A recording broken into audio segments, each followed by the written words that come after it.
Hey everybody, this is Arathas and welcome back to Night Call. So we're on night 6. We still haven't really had an opportunity to talk to the last suspect, but I did do a bit more research on this game.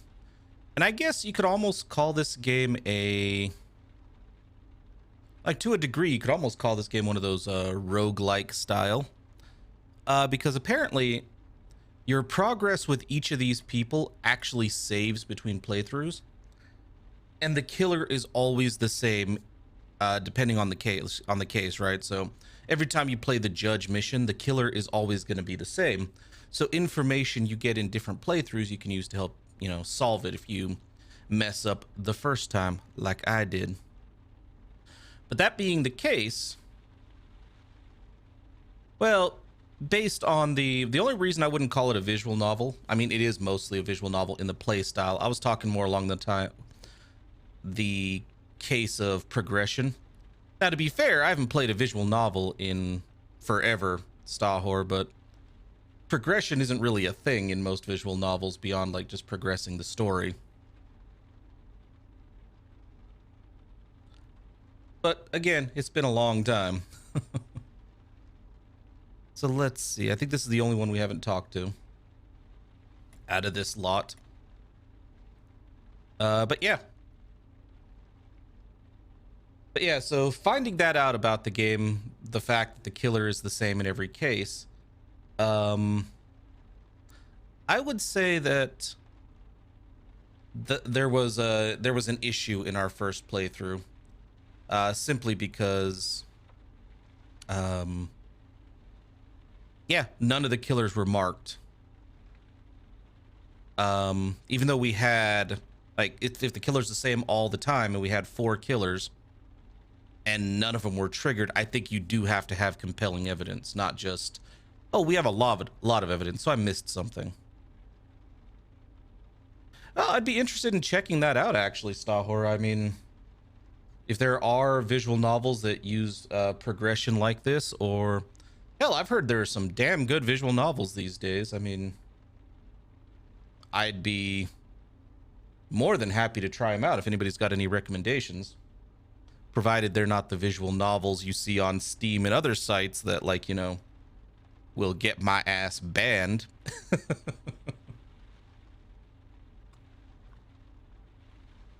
All right, let's go pick this lady up, because we've talked to all these people at one point or another.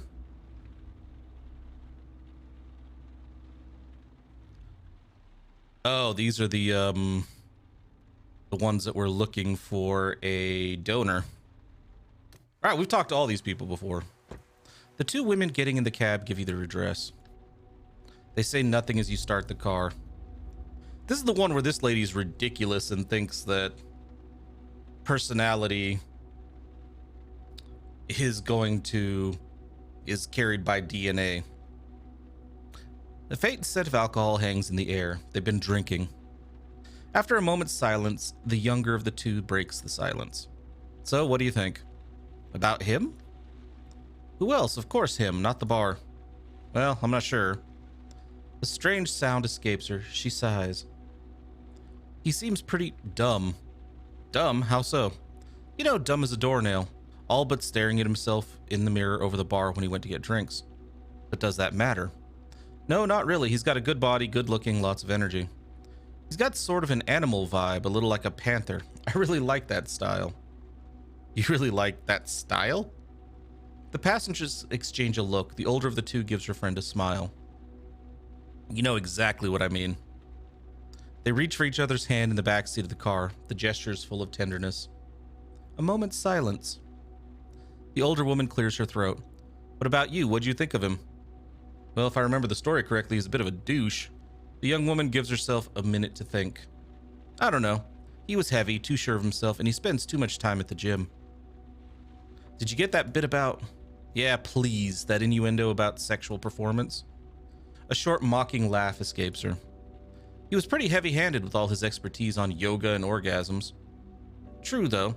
Strong pelvic floor muscles can't hurt. Well, anyhow, he was all preachy. You should write a book, The Perfect Gift for Your Ex-Husband. They burst out laughing.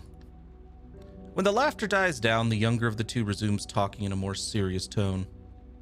Anyhow, like I was saying, she looks at her friend intently. Is it really that important? I mean, we're looking for a donor. Not a father, not a lover, not a guardian or a godfather. Nothing but a donor. Yeah, just a donor. She casts a glance in your direction, conscious all of a sudden that they aren't alone in the cab. She goes on, lowering her voice. Yes, but still. If he had been a date, I think I would have been out of there in 5 minutes flat. I do yoga, I meditate 6 hours a day. I went to Tibet to learn the ancient art of... Oh, hey, Schmond, welcome. And serfdom did exist in Tibet before the 1950s. I checked on Wikipedia. I thought Buddhists were supposed to be curious and open-minded. He was like some old conservative dude in the body of a young Brad Pitt. Pause again. But like you're saying, does all that really matter? Her friend nods. The two young women are lost in their respective thoughts. You know, I'm not against that kind of stuff or anything. It's up to him if he wants to be a drag with all that yoga and meditation bullshit. I don't have a problem with that. She gives her girlfriend a reassuring look. Anyhow, there's no any way any of that is going to be passed on to our daughter. Or our son. Her friend flashes her big smile. But it's going to be a girl, I can feel it. In yoga, it's not genetic. And feelings don't determine the sex of your child, but hey. We'll have to ask Dr. Vidal. Yes, I bet he'd really love that. He'll think we're messing with him. He said we could ask him anything. He's gonna take us for a couple of idiots. Besides, it's impossible. Pompousness cannot be passed on to children. Yeah, seriously, I think at that point, if I were the doctor, it'd be like, you dumbasses need to find a new doctor. If you're gonna seriously ask me questions like this, just go before I say something to hurt your feelings. Just get out. The younger woman doesn't seem convinced and makes an exaggerated pout. So you're saying an ear for music, yes, that's passed on, but pretentiousness isn't? Exactly, so if you don't want to believe me... She leans towards you all of a sudden. Sorry to bother you, but did you hear what we were just talking about? Some of it. No need to feel embarrassed or anything. We were talking out loud, after all. I'm sure if I was him, I would have been tuning out a shit ton of this conversation like, oh my god. Come on, leave him alone. I was just asking. Well, right. So, my wife and I are meeting potential donors in order to conceive a baby. Her partner rolls her eyes. And we were wondering if you thought pretentiousness could be passed on to children, genetically. You give her a look in the rearview mirror and take a moment to answer. The question is so utterly absurd. Leave him alone, Emily. He's a doctor, he's a taxi driver, not a geneticist. Shit, where'd I get a doctor from? Don't get all worked up about it. I'm just asking his opinion. Nah, it's impossible. The passenger flops back onto the car seat. So the answer is no, is it? You're no fun. Seriously, we should have taken another cab driven by a genetics expert. She bursts out laughing. The younger passenger leans forward towards you. Sorry. My partner doesn't mean anything by all that. We've had a bit to drink and it's the first time for us tonight. We're meeting donors. Yes, you said that. You pull up to the client's address and cut the engine. Be understanding. No problem. The passenger seems relieved. I'm a cab driver. I'm used to all kinds of funny stuff. I can imagine. You've been driving a cab for long? You avoid her eye. You could say that. The passenger pays for the ride. She lets out a sudden guffaw and can't help adding, anyhow, thanks for answering. Come on, Emily, that's enough. As her friend tugs at her arm, Emily starts to mumble to herself. I definitely think we should ask the doctor just in case. We need a second opinion. Oh, god damn it, lady. I've heard good things about that one, and I've had it recommended to me before, Stahor. So, possibly. I actually don't know a whole lot about it. You wait until the two women have entered the building, then start the car. Take some medicine for the migraine you just got from listening to those two. No! A familiar smell tickles your nose. Hey, dude! You turn around just in time to see a little ghost appear in the back seat of your taxi. He remains still as he watches you. Nice to see you again, my friend. You sigh, him again. I have to drive him around, but he don't pay. His presence makes you ill at ease, but you've stopped trying to find an explanation for his apparitions. You start driving. 53 Rue de la Grange. Oh, bells, my friend. Want to give me a longer address? Goddamn, kid. You pause, looking at him inquisitively in the rearview mirror. And what is there in that long-ass address? He smiles. There is death in its truest form. You see, at night, the streets fill with the spirits of horses. Before my time, they used to be cut to pieces there. They cut their heads right off. Actually, I'd be more than happy to give those ones a shot, Stahor. I'm trying to remember. I watched the anime for the first Danganronpa, and I know there's multiple games in the series, so I actually wouldn't mind playing it. The first one, I mean, seriously, spoiled it. Like, the first one spoiled at this point for me because of the anime, but I actually don't mind anime-based games at all, Stahor, or anybody else who's thinking about recommending an anime-based game. I do watch anime. I'm picky about my anime, but I do watch it, so I don't mind. Swish. He seems quite pleased with his performance. There was mud, like pudding almost. The poorest coming to glean a piece of meat or a bone to chew on had to trudge through it. Also, welcome, dog is happy. Splotch Squirch. Oh, really? Then we might just have to play through the first Danganronpa game. I do know one game I'm getting pretty excited about. It's not anime, but again, I'm going to keep Danganronpa in mind. I'm looking forward to a couple days. Iratus. If you guys don't know, it's basically Darkest Dungeon, but you're the bad guy. His silhouette seems to flutter for a second as if it were the sound wave for laughter. People came from quite far to steal a chunk of meat, a bit of skin. The abandoned carcasses attracted flies. People gathered the larvae to go fishing in the Seine or in Bondi. The flies drew swallows. Folks came on Sundays to shoot rifles at the flocks of birds. A short pause. My mother once took me there to show me the gallows. She told me this was where traitors were sent to die. I nodded and was shocked by the stench of the place. I miss my mother, so, you know, do you miss your mother too? Is she dead? I actually don't know, but we don't know the answer to this, but he's giving us the option yes, so I'm assuming yes. Did she ever take you to see a gallows? I'm pretty sure no. I'm being a bother. The little ghost starts speaking in a joyful tone once again. My mother loved taking me for strolls. She pulled me by the arm through all of Paris, stopping in front of a building, a market, a dump. She would say, "See now," I can still hear her voice, "See now, that's how you'll end up if you don't do all of your chores. If you don't learn all your lessons at school. If you don't listen to your father." And she usually gave me a perfunctory smack. His silhouette flutters as if he were receiving the blow.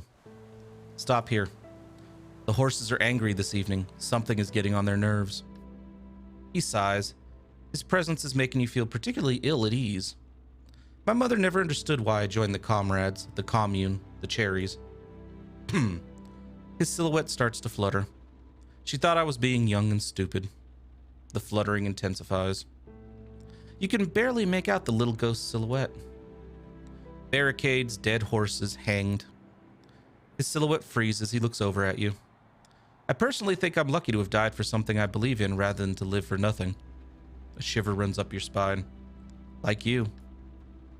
The next minute, the ghost has vanished. His voice still resonates in the cab. Like you. You turn the wheel and pull over to collect yourself. You breathe. That little ghost is going to do you in. And he's costing me money because the little bastard doesn't leave cash. Even the cat paid for his ride.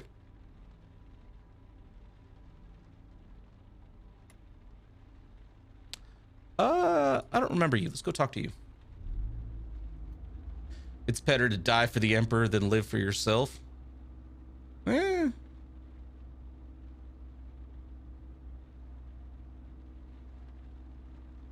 I mean,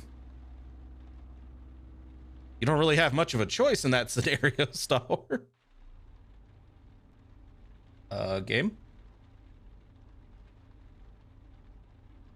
Game. Huh.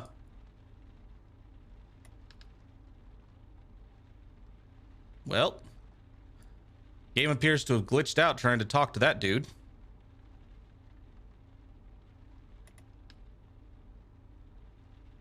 Can I can't do anything. All right, I guess we'll go back to the menu and continue.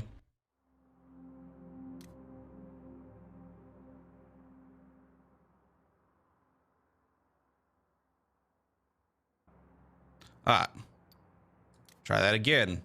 Although I think this game saves at the beginning of the night, so we probably have to restart the night. Which means different people to talk to, which is fine because that ghost wasn't helpful.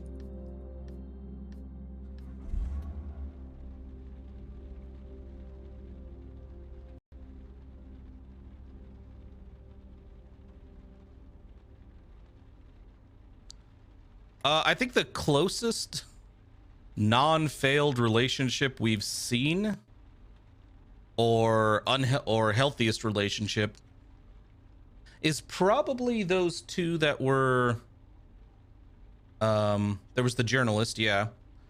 Although that wasn't really a relationship. She was basically potentially stalking it if the journalist she was chasing was really only wanted a vacation's fling. She was basically stalking, but sure. And I think the two that were looking for a donor so they could have a child are the healthiest.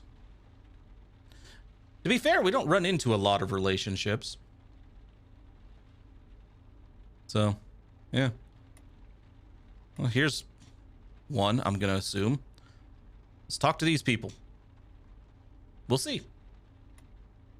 My boyfriend and I headed to Vincennes. That is way the fuck over there. You best pay. A couple gets in your taxi. If you add it up, their total age cannot be more than 40. They glance at each other nervously and occasionally grab hands affectionately. He speaks first.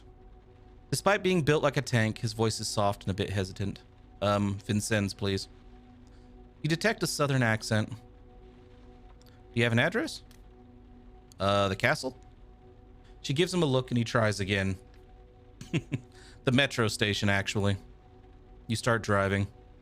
The couple is whispering in the back seat. Their words are sometimes covered by the sound of the radio, the street noise, and the motor. Idiot, the castle. You think we're gonna sleep there? Yeah, but I don't know where to. You smile. Passengers always think you can't hear them when they whisper in the back of the cab. No big deal. The hotel is right next door anyway. Actually, though, you can hear everything. That hotel of yours? I'm just not feeling it. Why? I'm just not, that's all. On their website, it looks old with tiny beds. We can get a double bed. I'm just not feeling it. A moment of silence. What should we do then? We could ask him. Who? The driver. I mean, taxi drivers typically know the hotels. The boy raises his voice. What, are you crazy? They glance at you hoping you haven't heard anything. You must know some hotels, I'm sure of it. Go ahead, ask. He'll think it's strange. The guy's a taxi driver. I'm sure people ask him all the time. In fact, I'm positive people ask him all the time about places to stay and shit. Me? Why me? You're the one that doesn't want to wait for my parents to leave us their place. That's not why. It's just that your room is too... Too what? There are posters on the wall and, well... Oh, come on, please. Stop with your excuses. You're just afraid of my old man. Awkward silence. Go on, ask. She rolls her eyes. Fucking loser. She looks at you.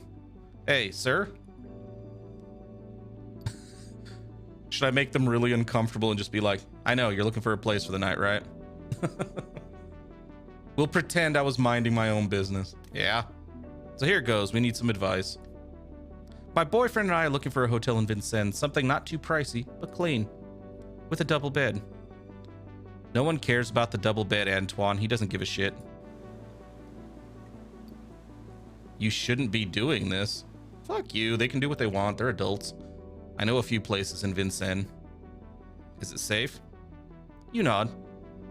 Yes, I'm a professional, miss. Thank you. The couple has begun whispering in the back again. You okay? We should have waited until my parents left. Shit, I'm sorry. It's my fault. I tried to rush things and... Are you kidding? I'm the one who's in a hurry. They look at each other and burst out laughing. You're sexy. You're an idiot. They start laughing again. Seriously, though, if you want to wait. We'll see when we get to the room. Yeah. They look deep into each other's eyes. You don't pay them any attention for the remainder of the ride. They continue cooing in the back. They warm the taxi up with their sweet words that float up to your ears. You stop the taxi in front of the hotel. It's a small, discreet building, no frills or fuss. Yet it gives off a warm and welcoming impression. This is it? Looks pretty good. Yeah. I know the owner. She'll welcome you with open arms. They remain silent for a moment. This is it? She glances at her boyfriend. Let's see how much it costs. We'll wing it. Yeah. They get out of the cab. The young lady hands you her fare through the window and walks away without saying a single word. They disappear into the hotel nervously. All right. Yeah, basically at this point, because of our lack of evidence, I'm trying to go with people that we haven't talked to before. Also because that is saved between playthroughs, is the your Pasidex. And they will remember you in future playthroughs, whether it's the same case or different cases. So yeah, I want to try to get like as many new people as possible.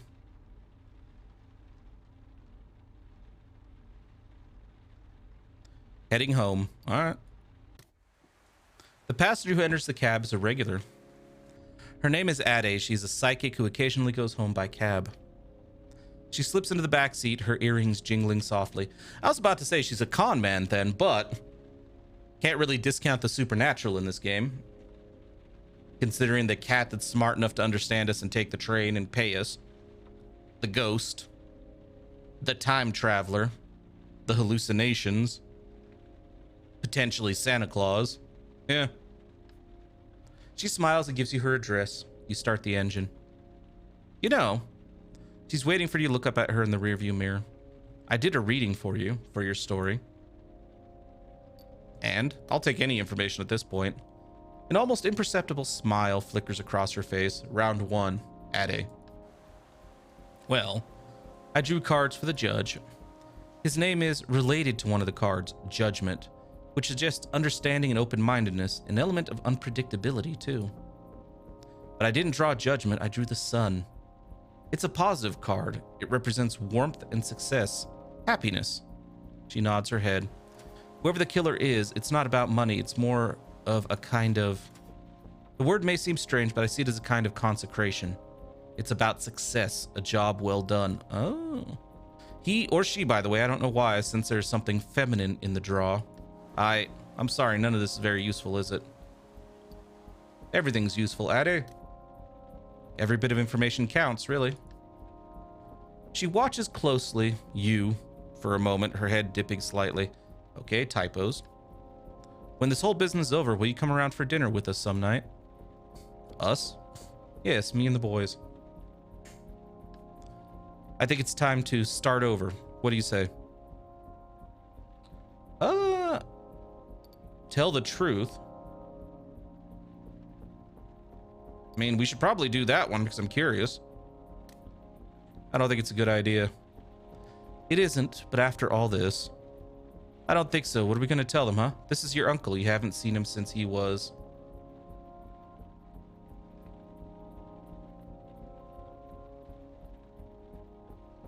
Oh, I mean, I think it depends on the...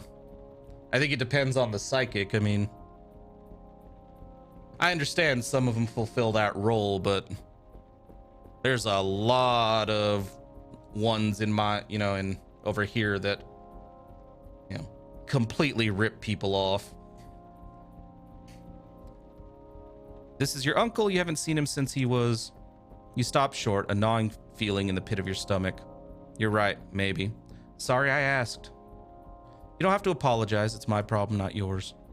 Your eyes meet in the rearview mirror. A heavy silence fills the air. Sometime later, you turn onto Ade Street, a row of identical detached houses, utterly soulless, colorless. You pull up to her gate. The cab has barely come to a stop. Your passenger exits without a word. The sound of her footsteps clattering on the sidewalk sends a shiver down your spine. The door to her house slams shut. You turn the key in the ignition. You have to get out of there now. So we still don't have a lot of information about his backstory. Okay, there's the dude it crashed on before. But we can also get more information from Herv. Or try to. And Herv has actually had some really weird stuff going on. Now, we're going to want to stop at a gas station, not because we're really going to need gas. This is the last night. But we can get one more clue from the clerk, and we can get the newspaper. I need a ride, cabbie. You're not going to pay me. I know it. The door opens. It's Herv. He greets you with his bizarre verbal tick as well, as usual. Getting damn cold out now. Ow. Hey, Herv. You start the engine. Pretty cold tonight, right? His voice has a peculiar lilt to it, as if certain syllables were sung to stop him from stuttering. Hey, aren't you cold with your ass stuck to that car seat of yours? I mean, yeah, we freeze our asses off. That's what I thought. You can't fool me. I know a cold guy when I see one, huh? I've got a place to stay in Passy. Any way you can give me a lift? Sure, of course. Great, mate. That way we stay nice and warm. In the 15 years I've been on the street, it's never been this cold, I swear. You know, some guys aren't going to make it. Shit. That's how it goes for us, yes. A pause. His smell is gradually permeating the inside of the cab. It doesn't bring back fond memories, but it doesn't bother you either. You'll leave the door open later on to air out the cab. But you know, I'm used to it, even before, sure. I don't think I ever told you when I was a kid I was never cold, old. Never. A weird, uneasy break. One time my mother dragged me to the Pyrenees during vacation. Didn't know what the hell to do with me, liked to drink, you see. And the first night we were there, I broke the bottle of gin she'd brought along. Should have seen her, threw a fit, shit. She gave me a thrashing, but I gave as good as I got. That's how we used to talk back then. She ended up dragging me by my pants, locking me out on the balcony. Icicles were hanging from the eaves. What a lovely family. It had snowed the day before, sure. I sat there for an hour, arms crossed with like a cardigan on my back, Mac, and underpants on my ass. I didn't budge. She was storming around the apartment, my old lady was, yelling at me, but I didn't hear nothing. And well, the cold didn't get me, see? Felt nothing at all. Nah. Wish I could say the same today. What happened in the end? Well, it got dark out. She let me in, did. She was furious all week. It was the last time we went on vacation together. After that, she died. Number up. Yep. A pause. I used to tell my buddy Seb that story all the time. You know, the tall black guy who used to hang around with me? Yeah. Well, he really loved that story. He asked me to tell it to him over and over again. But I think what he really loved was hearing me talk about my old lady. You know what I mean? Doesn't make us any younger. Hey.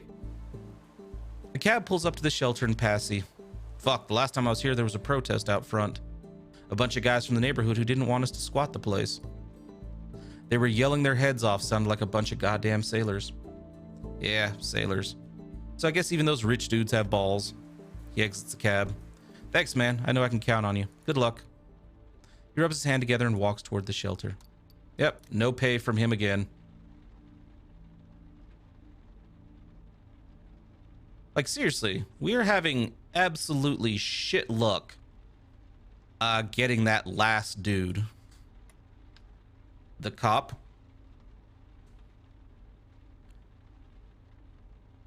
The retired cop. I'm not even worried about gas right now. Dude, I know.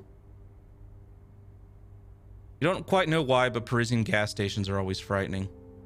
You check out your surroundings before getting out. It is so weird to me that, like, that's one thing the game probably should get over. Every time I go to a gas station, it decides to tell me the same long stretch of info about it. It's like, dude, you already told me. Like 3 times now. There's a smell coming off the guy running the shop at this station. Booze? Yeah. All right, dude. Say, a guy like you, someone spends most nights here. You must know something about the killer, right? He raises his head and seems almost happy you brought it up. New clue? Let's buy a paper. Yeah, let's get up out of here.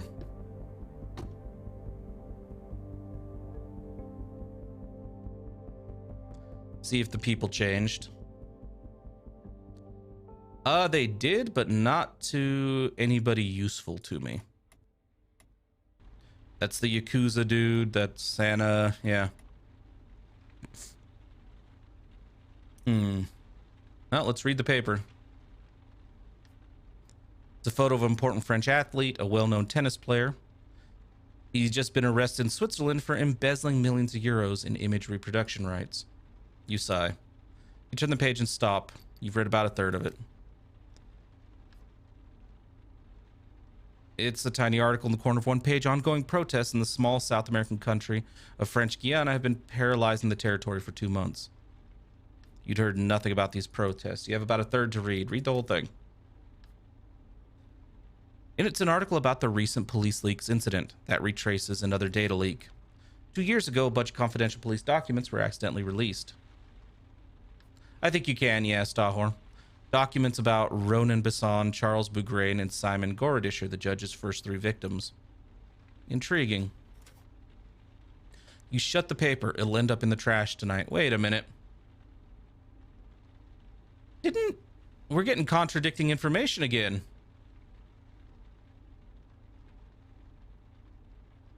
Oh, look at that. The time didn't change. That's one thing I was wondering about the newspaper. If I stopped after like a third, would it take the same amount of time? But like if I completed it, would like each third I read be another chunk of time? No.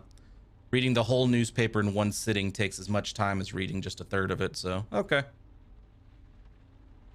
All right. Both of these people we have not talked to before. But considering the time, he's probably the only one we have time to talk to. I have to go home. All right, Sean. The passenger getting in your cab is clearly upset. He gives you an address near the Pantheon. You know the address, a residence for foreign students. You often drive American and Chinese students there. You start the cab. The passenger in the backseat is furious about something. Excuse me. He has a very thick American accent. You look up. Can I ask you something? You nod. How do police usually treat black people in your country? I mean, in general, what is their behavior like? He isn't very sure in his pronunciation. I'll say answer honestly because I honestly, personally, I don't know. Like, I don't know a whole lot about France aside from history, so. Sure. I'd say the police have a problem with black people. You reveal your teeth as you continue speaking. And Arabs. And anyone wearing a hoodie. A hoodie? Yeah, wearing sweats.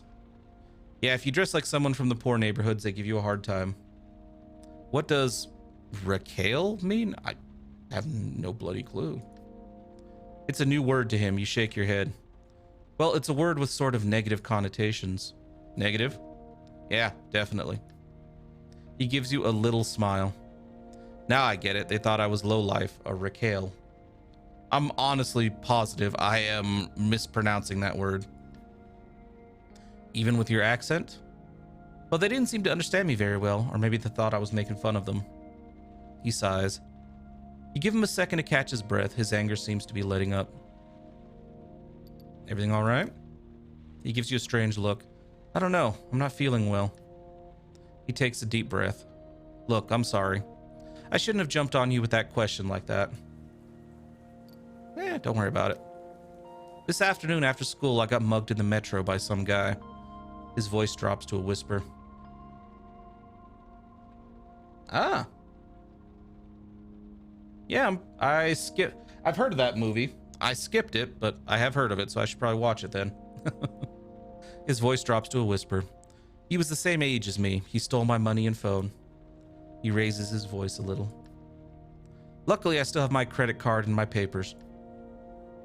I went straight to the police station, and I was there for 8 hours. I'm tired, upset, about ready to quit. He raised his voice even more. I like France, but it's just as hard here as it is at home. People look down on you because they don't like the look of you. That's the right expression, isn't it? You nod, yes. They say France is the land of freedom, of human rights. But you have to behave a certain way here, too. The right way. He screws up his eyes. I'd like to be judged objectively. But I guess there's no such thing as objectiveness. He settles back into his seat. What are you studying? Excuse me? A minute ago you said you were leaving school when you were mugged. What are you studying?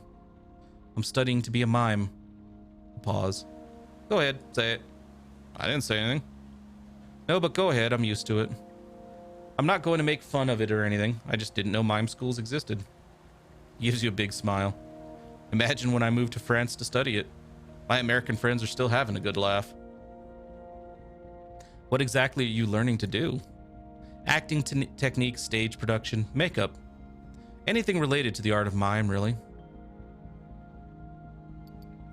I wish I could see what the rest of that said. But apparently this is a bug a lot of people are having. A lot of the text just running off the screen. And there aren't any mime schools in the... I'm assuming he's going to say in the US. Your passenger gives a little laugh. No. That's why I don't want to leave, but it's the only thing keeping me in France. You sigh. France is not for everyone. What do you mean? I mean, the French usually stand up for their country. They're worse than Americans. A country is like a romantic relationship. You can't fall in love with everybody. We have our likes, our dislikes, then we fall under the spell again.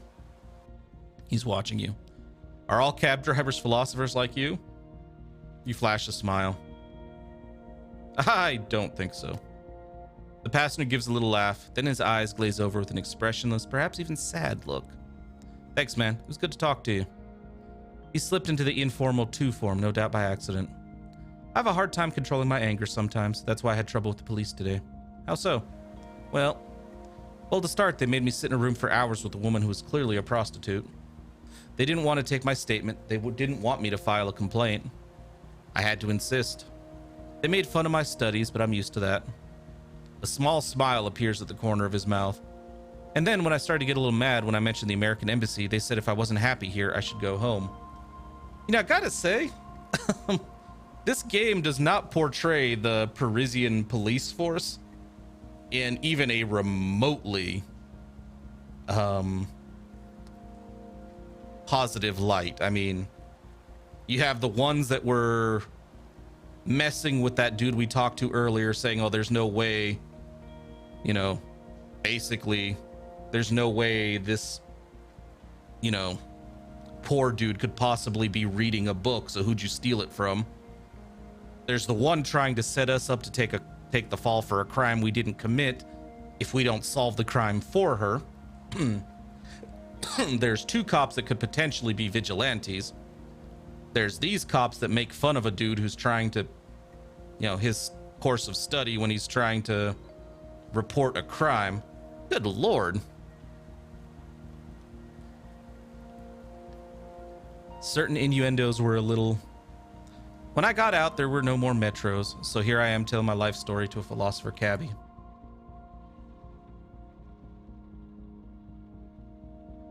He gives you a smile. Cops, it's complicated here. Do they treat you badly too? You smile and shake your head, no need for him to know. Suddenly the Pantheon appears among the dark buildings. Well, and I understand too, Dog is happy. I mean, they're also trying to go for the whole noir thing. And most of that stuff tends to go for a super dark and gritty look rather than a super realistic look. So yeah, I mean, I could see that. That's actually probably a very good way to look at it. Its white dome breaks up the dull orange and brown tones of the Parisian night sky. Your passenger breathes a little sigh of satisfaction. Beautiful, isn't it? No doubt about it. You park in front of the residence where the young man lives. He pays the fare and stretches his hand towards you. Thanks again. Meeting you was just what I needed. You shake his hand. He has a strong, confident grip. You know, you should film your rounds at night. It'd make a great series. You answer with a smile. He opens the door, gives you a big smile, then disappears. You hold your arms close to your sides for a moment. You catch your breath, trying to control the anxiety welling up inside. The mere mention of police, and you start the cab.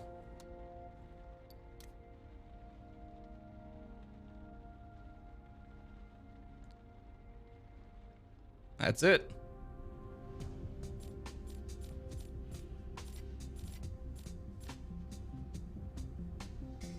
You park in front of your building. Someone taps on your window. You look over and see your boss. He gets into the back seat, expressionless. There a problem? I don't know how to say this, but he sighs slowly. You don't have a single euro left at the bank. What the fuck did you do? I'm gonna pay it off. No, it's too late. Sorry, but I have no choice. I need you to turn over your taxi and permit. That's just the way it is. Your head is spinning. You can barely hear your boss's voice. A few minutes later, your taxi starts without you in it. Soon, the police, Bousset. Your fate will be in all the papers. All of France will be convinced you're the killer. You're fucked. Fucked. Weird. We were on story mode and we ran out of cash.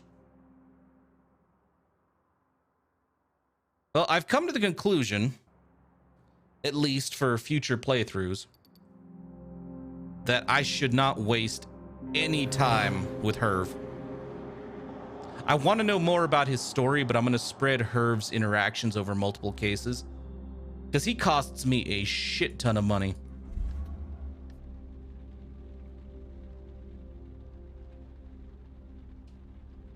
At least it didn't make us restart the whole sequence. Nah, fuck you, Herve.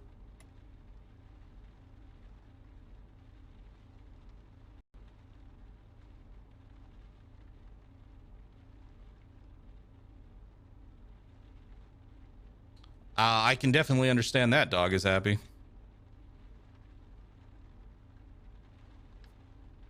Something tickles your nose, a burnt smell. That burnt smell again. You glance at the rearview mirror, the radio starts to break up. Wait, we got cut off, I have to. Hey, it's a time traveler again. The young woman who claims she's from the future suddenly appears behind you. I'm sorry, it's almost impossible to connect these days. She looks down, talks into her mouthpiece. She's talking to someone else. I got it, don't worry, keep the connection steady. But yeah, I mean, we're in the story mode where money is supposed to be easier to come by, and Herve fucked us. Not just Herve. We keep getting Herve, like this playthrough, we keep getting Herve, this time traveler lady, and the ghost, all of which don't pay, which makes sense why they don't pay, but they also take a ton of time out of our night. So it's like, fuck, go away. She stares at you. I didn't get to finish telling you. She freezes for a second. The seconds turn to minutes, then suddenly she moves. Fascists in suits with tons of money and control of social media. In 2037, he decides to cleanse Europe, literally and figuratively. Morning, Falcon Nobleman. Welcome. How's it going? She stops herself. Shit, I'm breaking up. She lowers her head to speak to someone else. The signal is unstable. She turns to you, her eyes are sparkling. A coalition led by the Iranian president and a few African leaders managed to find a remedy, but it's too late.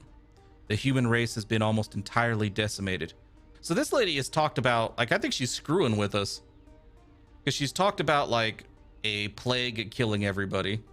She's talked about, like, a robot, like, Terminator type situation. It's like, what the hell? I'm doing pretty well. The game is confusing the hell out of me, but I'm doing pretty well. She looks at you. They sent me to look for other information on Hyoga, but also on other people you may have met. Does Sean Jackson sound familiar? You shake your head slowly. No idea. He went to mime school. Oh, I haven't talked to him yet. I did before, but not yet in this playthrough. She smiles coyly. I know what you're thinking, but I'm serious. Your brain makes a connection. Mime school. That does sound familiar. Black guy, young, athletic. Oh, it did save it even though the game ended with us running out of cash and losing our, job. Yes. I met him. He wanted to go to the States. For a second, you try to take stock of what is going on. You believe this woman. You're listening to her and having a conversation with her. Well, shit. I'm too late in the game. They sent me to the wrong moment. She snaps her fingers. Annabelle Robert, a photojournalist? Her reporting will... Her voice suddenly starts to crackle. Yeah, we've met her. Reveal the existence of underground laboratories. She absolutely must go to Syria. Life depends on it. The radio starts blaring incomprehensible voices like it was picking up a secret station. Could be, yeah, she's from different timelines each time, so that could make sense. No physical contact, you will not get a second chance. The seat behind you is suddenly empty. The young woman is gone. The radio stops. Nighttime silence takes its place. For a second, you wonder if you were dreaming. You slowly breathe in and start driving again.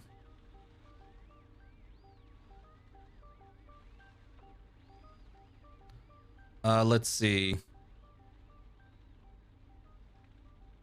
Yeah, only a major disaster is constant. That's true.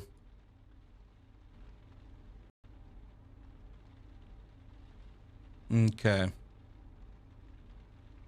What was she smoking and where can I get some? Apparently a future where humanity's dead, so. I wonder if it's going to remember our last conversation with these people. Let me see if they're even in the Passadex right now. Yeah, right here. So we just met them. So I could get more information from them right now.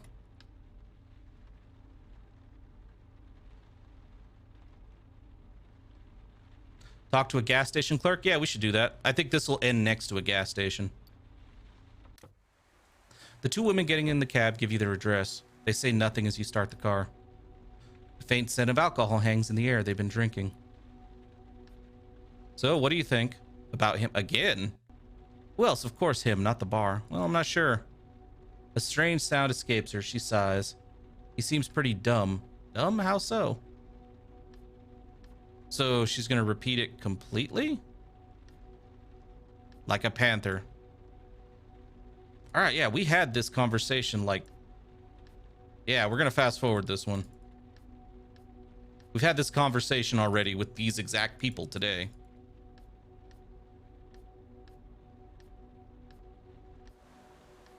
Like, it's word for word exactly the same. I was expecting it to be different.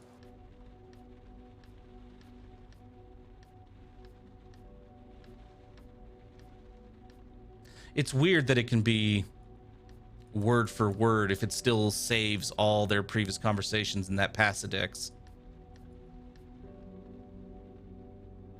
Yup.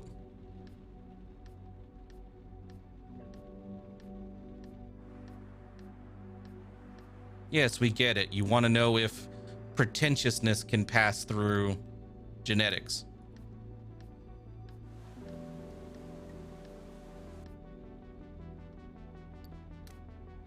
Let's go. Come on. Pay me and get the hell up out my cab.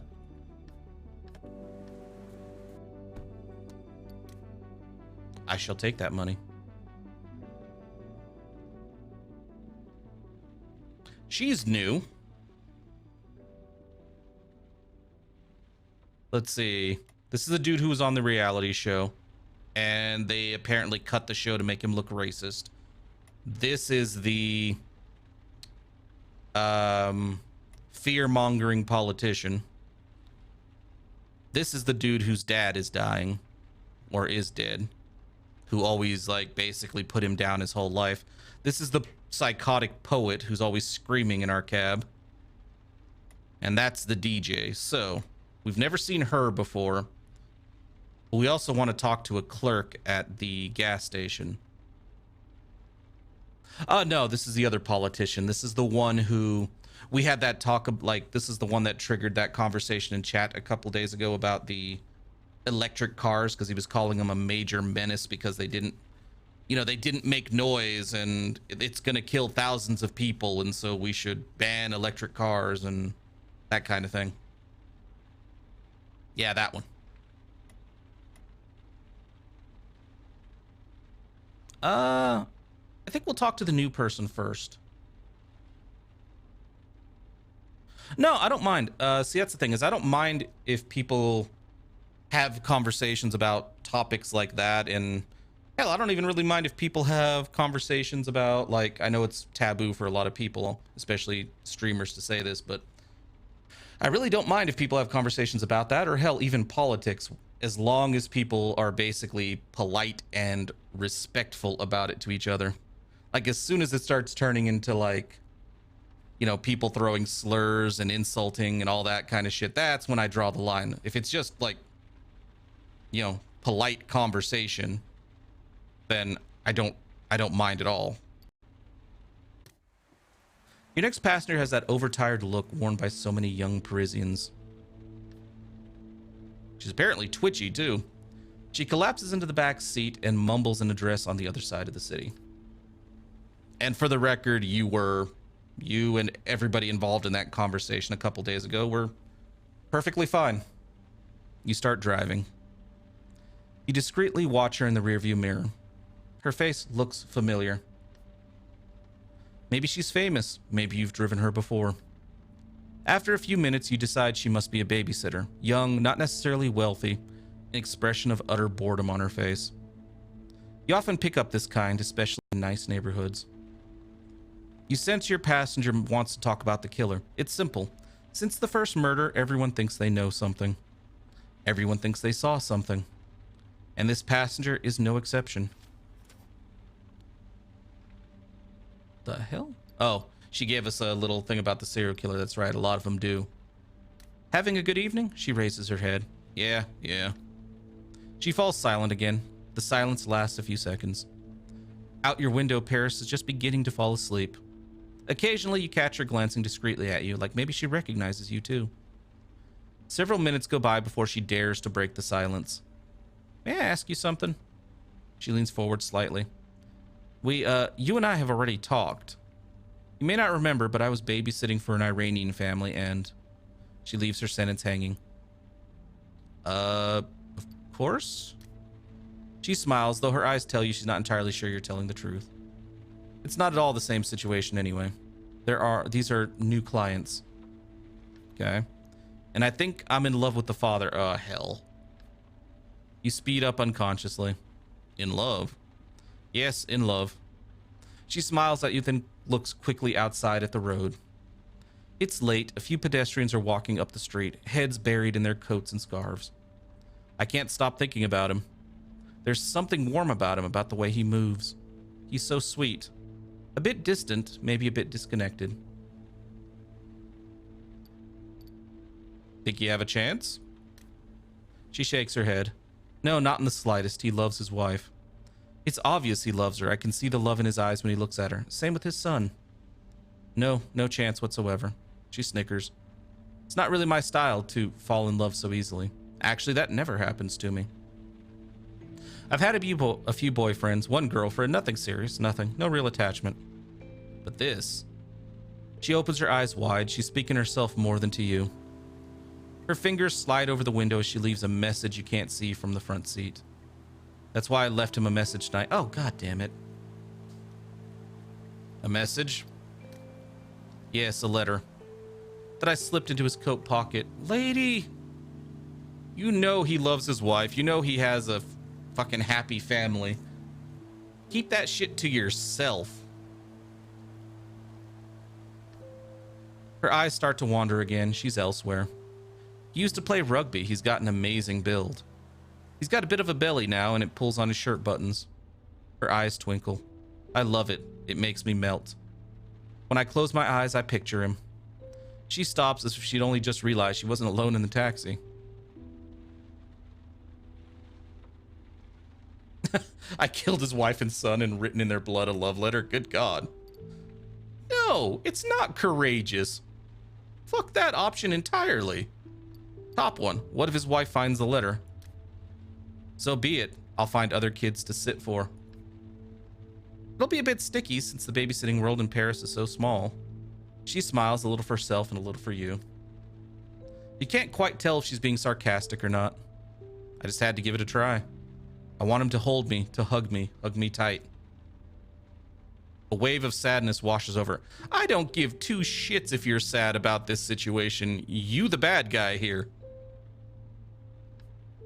But she leaves her sentence hanging for quite a while. You can tell she's unraveling the knots of the story in her mind. It's like I don't even exist. His wife takes care of everything. She calls me, pays me, orders the cab. She's lovely, adorable actually. And the little kid is an angel, always smiling, always in a good mood. She needs a moment to complete her sentence. He barely says hello. It's like I don't even exist. She looks away. You've almost reached your destination. Silence fills the cab. The young lady leans forward suddenly, like she's surprised to find herself at the end of her street near her building. I should be ashamed, shouldn't I? Her eyes are filled with tears. She's shaking a bit. You hear from the tone of her voice that she's panicking. Okay. I don't think she should be ashamed of the feelings, but the actions? You know he doesn't have any interest. You know he's happy. You know his wife's happy. You know his family is great. Don't fuck with that. So, like, I don't think she should be ashamed, but I'm gonna say it's hard to say. She stares at you for a second before sniffling back her tears. Yes, of course I should be ashamed of myself. What am I trying to accomplish, huh? Her face falls as the reality of what she's just done makes its way in. Like I said, shame for having those feelings, no. But shame for the letter and everything else, probably. Break his family up? Her questions hang in the air as you pull over to the sidewalk. I'm 19, he's twice my age. I'm still in school, I live with my mom, I don't even have a driver's license. She sighs, slowly gathering her thoughts. Wow. She lets a giggle pop through the wall of emotion she's wearing on her face. It quickly subsides. Thank you. I think I needed to hear that. She pauses. I'm such a fucking idiot. Yes, you kind of are. She pays her fare and gets quickly out of the cab. She practically runs to her building, unlocks the door, and throws herself into the lobby. You slowly release the steering wheel and stop to catch your own breath. You take a moment and turn the key in the ignition.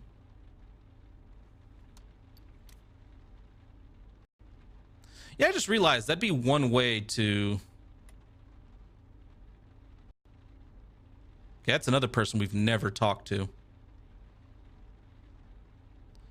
But I just realized that'd be a great way to...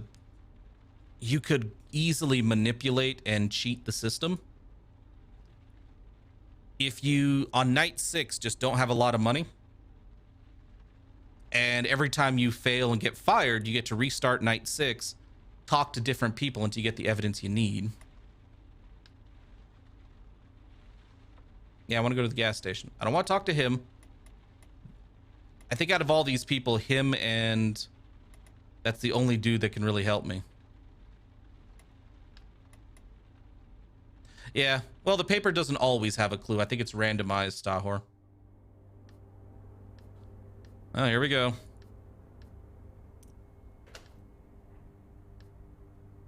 The guy behind the counter looks like all the other guys, yep. All right, let's talk to him, get the hint. Even though it's just a rumor. But yeah, we'll get the newspaper. I think it's randomized. I could be wrong, though. Please come back soon. I'm just gonna fill it up halfway because it's the last night.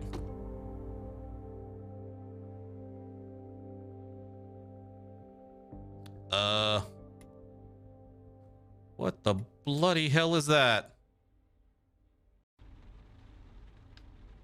Well, you know I'm not going to ignore this one. Ultra skaters, we need your kind of help. You pull your cab up to the sidewalk and lean over. Your next passengers are in a dark alleyway just off the main street. I'm gonna get mugged. They are, how to put it, in disguise. As 4 superheroes in spandex suits stretched over their body. Never mind, I'm not about to get mugged.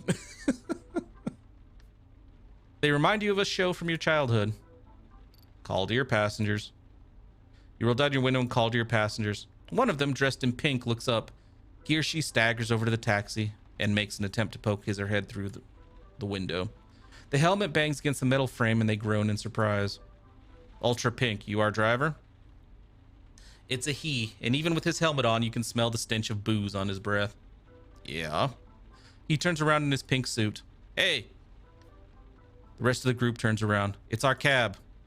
A yelp of joy comes from the alleyway. All 4 suited passengers get into the car, one after the other. The aroma of beer and piss wafts into the cab. Okay, man, I'll be brief. We lost Ultra Yellow. We don't know where she's hiding. The one dressed in green starts screaming in the taxi, a deep male voice with a southern accent. We're drunk! Yeah, like we didn't know already. You want to look for her? We don't want to look for her. We have to find her. Dramatic pause. He extends a shaking finger and points to the roof. Ultra, oh shit, I don't feel so good. Yellow is the one with the keys to our hotel room. Ultra Pink clears his throat like it might be a technique for getting the alcohol out of his system quicker. Anyway, you could just drive around the neighborhood slowly. She can't be far. The one in red, silent up until now, raises their head. Yeah, dudes, yeah, we're gonna look for her. We're gonna find her and we're gonna get a drink because I'm thirsty. Aren't you? A woman's voice, or a teenager. You're not sure. Who's thirsty? Yays, fill the cab. Everyone seems up for a drink. Okay. Your passengers are overwhelmed with joy, with the exception of the silent one leaning against the window behind you. Yes, let's go. You start driving. Keep your eyes peeled, guys, okay? Ultra Pink is riddled with hiccups and acid reflux. So, where should we start? We were at Furiosa with Ultra Yellow. We were drinking there until they refused to keep serving us. Fucking Nazi hipsters. What the hell? Bring it down a notch. No need to get so excited. Why don't we start there? Maybe she's at the hotel emptying the minibar. Lucky duck. Oh yeah, not a bad idea. Or she's in the little park where we went to drink mead. A sigh escapes from the red helmet. The beer was so cheap, it was called beer. She spelled wrong on the label and everything. But Red is right. Ultra Yellow might be in the little park. What should we... Oh, fuck, my stomach. Where'd she go?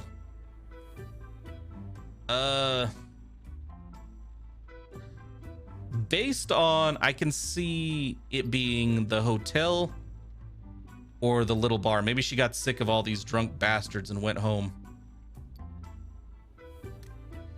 Yeah, the hotel. She might have already crashed. Maybe she hooked up with someone. Shit, yeah. Okay, let's go. You start driving, a mild migraine taking over your head. You start driving to the address the pink guy gave you. Behind you, the discussion is getting out of hand. Pink and red think they never should have eaten at that sushi restaurant. Green is screaming that yellow is totally nuts anyway. As for blue, he hasn't said a word all evening. You're starting to worry. A few minutes later, you pull up in front of the hotel. It's the kind of place that always tries hard to appear classy. The flowers in the entryway are clearly artificial. Oh, okay, so what's the plan? I'm gonna ask if she's there, and then we make it up as we go along, like we've been doing all night. The pink guy gets out of the taxi, leaving you alone with the other 3. For a long while, you remain silent, a welcome change from Green screaming. The door suddenly opens, making everyone jump, except Ultra Blue, of course. They haven't seen anyone. She's not here. We'll never find her. Keep cool. We haven't looked everywhere yet. Let's go to the park. Let's go to the park, that is. Maybe she's still there. No, she was with us at the bar, right? I don't know anymore. They tell you how to find the park they're talking about, and you start the car. In back, they spark up a discussion centering on the following theme. Which country has the best price amount of alcohol ratio? You quickly tune them out. You let out a sigh and shake your head, hoping you'll be done with them soon. Pink and red vote for Bulgaria. Green shouts that the only right answer is Croatia. As for Blue, he still hasn't said anything. You watch him in the rearview mirror. If you go by the way his head is lolling, he's starting to fall asleep. The park finally comes into sight and silence fills the cab. I don't see anyone in this park here. You sure it's this one? Yeah, I recognize it. That's where I yacked up my insides. And yet, you're still totally drunk, dude. I'm not that drunk. I'll prove it. I can remember my credit card number. 4434. You give out your credit card number when you're drunk? Ah, no, never, except when I'm drunk. Oh, Jesus Christ. Silence in the cab. Does anyone have a fucking idea? You clear your throat. All right, what was the name of the bar where you left Ultra Yellow? The, Furiosa. Okay, you smile. I'm sure that's where she is. Yeah, the bar. Good idea. Yay, maybe we could get a nice cold one while we're at it. Oh, Jesus. No, we're going to look for yellow. Plus, they don't want us in there anymore. Do I need to remind you of the scene you made? Someone whispers the address of the bar. It's not far. You start the car and can't help but smile. But wait, guys. Wait just one tiny second. Anyone check the trunk of the cab? Red and pink sigh. Oh, come on. How can you be more drunk than I am? Did you pop some pills in the toilet again? Huh? No, man. No. And they go on to discuss their darkest memories of boozing past. As for Blue, not a peep. You're starting to get worried. Say something. Hey, say, your friend there. Is he all right? Discussion in the back of the cab comes to a halt. Ooh, Ultra Blue? Yeah, don't worry. He's a silent drunk. Yeah, what he said. Actually, it's the only way to get him to shut up. That's unusual. You're telling me. His deep voice disintegrates into a low grumble. But anyway, he's just fine, aren't you, Ultra Blue? No answer. What's with the costumes? They aren't costumes. We're ultra warriors from the planet, from outer space. Yeah, stop your yelling for a second. They're for a bachelor party. Ultra Green here's our cherished friend. You won't be a virgin for much longer. Peals of laughter come from the back seat. Join in. 5 seconds later, silence fills the cab. In back, they're all looking out the windows just in case. There's an odd feeling in the air like the last day of summer camp, with booze. You finally get to the bar and park where you can. Despite the time, the bar is still full and patrons are scattered across the sidewalk. Hey, look over there. What do you see? Well, that's ultra yellow, isn't it? They all lean over except Blue to try to make out the shape in the darkness. What are you talking about? Yes. Aha, that must really blow your mind, huh? And on the first try to bat. We've been wandering around for an hour. We're all thirsty. Stop your... The pink guys start fumbling in his Bandex pants. We're gonna take care of her. I think she needs us. Understood. Yeah. No, we don't need any help. You get the impression he's suddenly in a hurry. Thanks for your help, man. We'll take it from here. Yeah, man. Thanks for your help. Stop screaming, for fuck's sake. Your taxi was like an angel that fell out of the sky into a barrel of beer. Come on, get out. Everyone's had enough of your stinky breath. They get out of the car one after another. Once on the sidewalk, they walk over to their friend and surround her. You focus your attention on your taxi for a while and collect your thoughts. The one guy who was screaming, his vulgar friend. Your head is pounding. You're shaken up. It's rare that your passengers get under your skin that much. And just as you're leaving the bar behind, you smell something weird. You turn around. Blue left a stain on the back seat. It's not really pee, nor is it vomit. It's indescribable. You glance outside. Your passengers are no longer in front of the bar. Maybe they went inside to get a drink. You open the windows and start driving. With a bit of luck, it'll be dry before you pick up a new passenger. Make a mental note to clean your taxi before the end of your shift. Noted. Throw them out of the cab.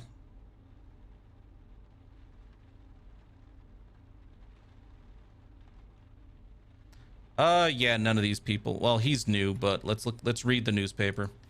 I'm very curious about the data leak. Positive critique of a bar named Solale. Keep reading. Badly framed photo and a terse article inform you that a minister is stepping down for personal reasons. She'll be replaced by her right-hand man, who also happens to be her husband. Her face is not all familiar. You don't think you've ever seen her before. You only have a third left to read. Read the whole thing. It's an enthusiastic review of a new video game about the Uberization of society. You scan the text a bit lost. A video game about a taxi driver? Sounds cool. You shut the paper. It'll end up in the trash tonight. So yeah, no clues from the paper this time around.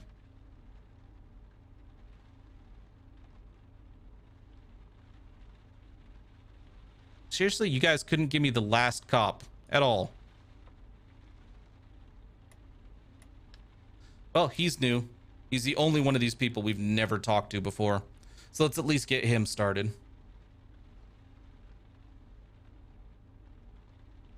Like, and they never cut us off when we're working with the passenger. So if we can reach him before time runs out, we can at least get his whole conversation. I need to go for a drive. Sure. The passenger getting in the back seat has an air about him that is all too familiar. When he asks you to just drive around, you agree and start driving. He just got out of jail. His jeans are stiff and clearly brand new. His shoes are worn to the core, and the style he's wearing has been off the market for years. He watches you watching him. He sizes you up without judgment. He speaks first. You do that to all your clients? Yeah, pretty much. What's your problem? You scared? Making sure we can all pay our fare? I can pay, okay? I've got cash. Because you better not mess with me, you dig it? I can see you're giving me the once over in the mirror. Your mama never told you it's not nice to stare? His tone is not harsh, just a bit curt. Dude, I got stabbed and put in a coma by a serial killer.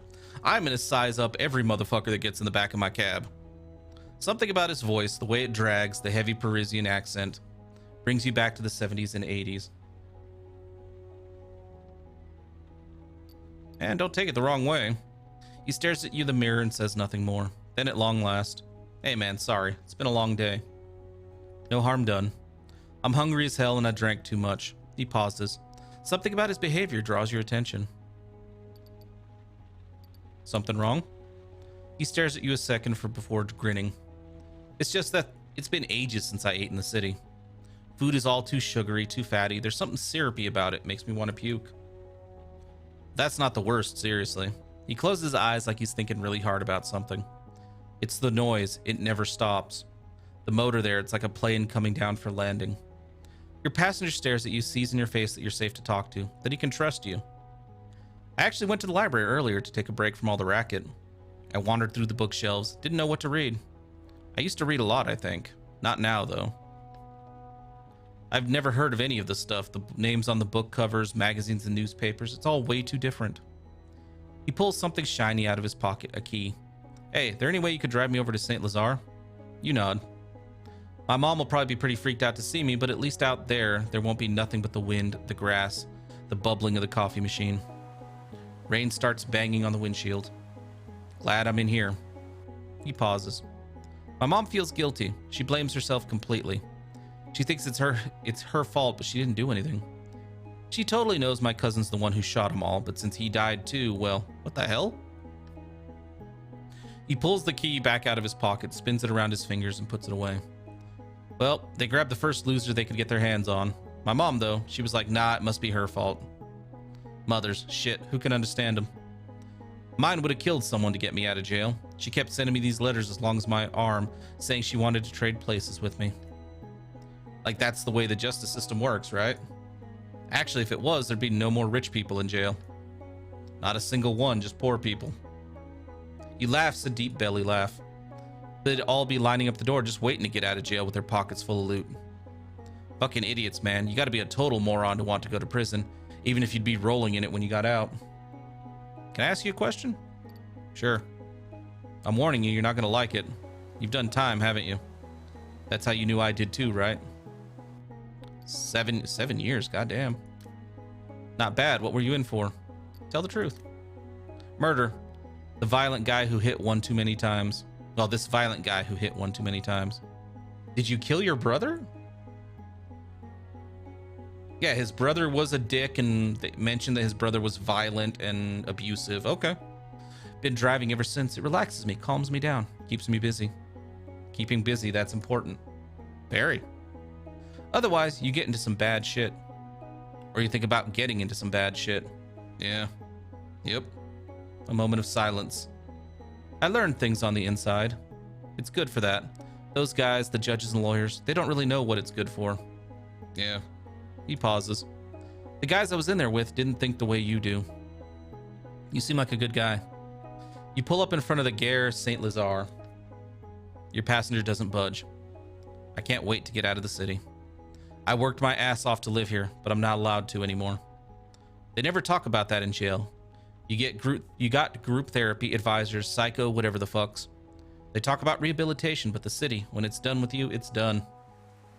He pays you with a wink of his eye, gets out of the cab, and walks towards the train station. And that is the end of the night.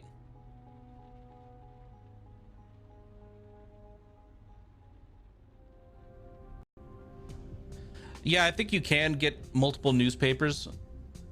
Well, maybe not, actually, now that I think about it. Like with the lottery ticket, if we buy a lottery ticket and use it.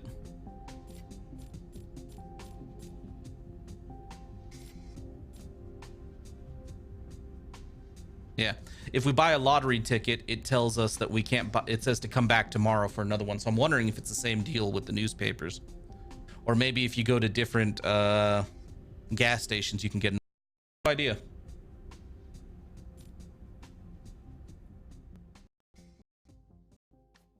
It looks like we can finally look at our clues again. Okay, so first thing we know that we can talk about is these two. In this playthrough, his alibi got him off, so we don't have to worry about him.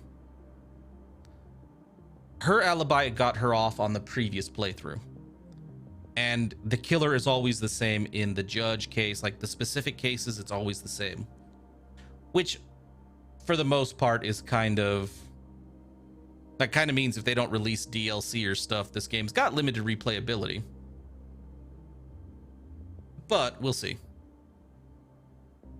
All right, so the respected colonel and community pillar. So we've talked to him. We've never seen her on the street to get a cab ride. We haven't seen him this playthrough, but he's irrelevant because he's not the killer. This dude has never shown up in this playthrough to be picked up by the cab.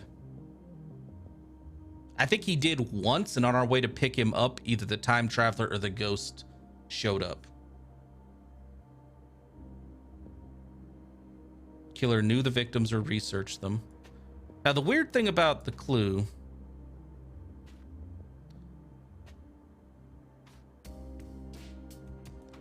it still seriously bugs me that I can't.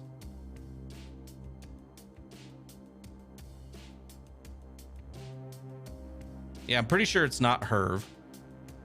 The victims were all wealthy. We know it's not her, so I'm just going to turn that off.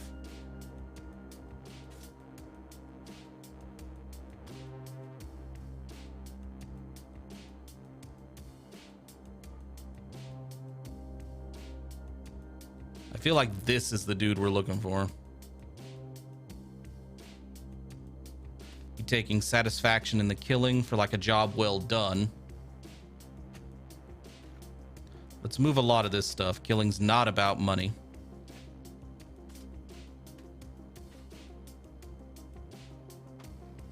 So basically, I want to get all this shit out of my way.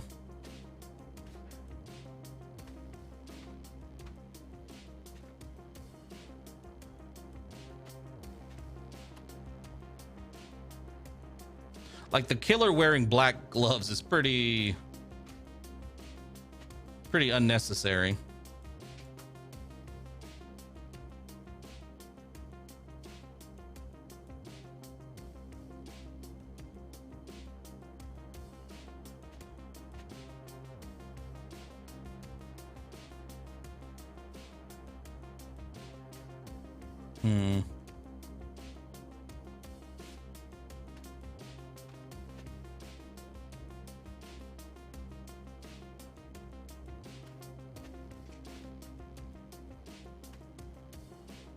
Come on.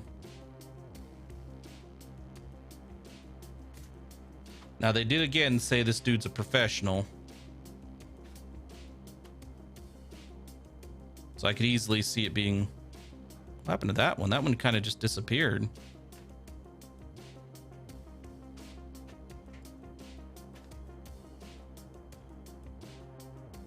How did we get rid of that one?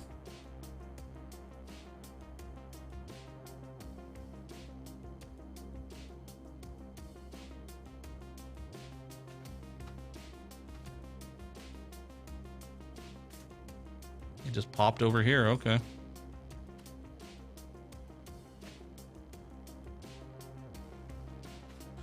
So it also says justice. So I think the job, you think it's Herv? I don't know. We didn't get enough information from Herv. Like, where would Herv have gotten the gun? Where would, you know, why is he taking satisfaction in the job well done? All that stuff. You know what I mean?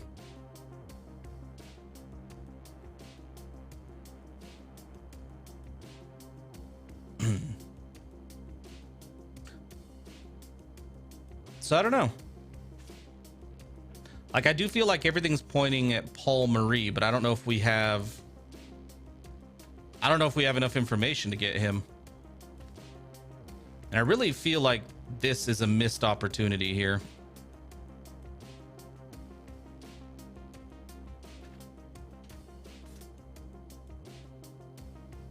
Like, the fact that it doesn't let us pin stuff unless the game's like, no, you found the right information, is really weird to me.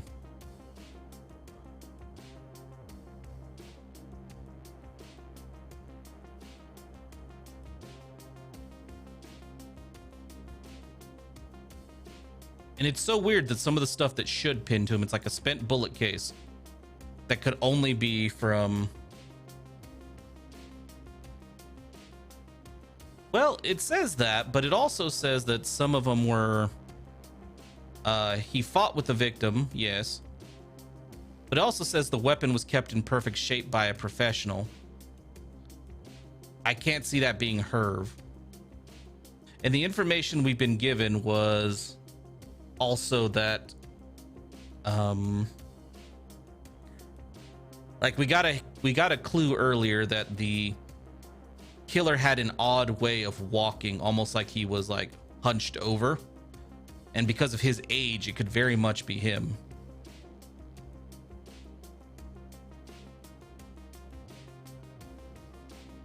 So yeah, either way, we'll see if it lets us pick either of them.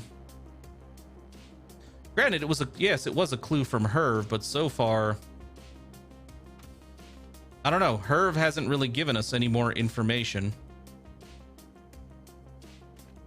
Like, we haven't found anything really that from him that would point to him being a murderer. Like, any information we have against Herv, though, is completely,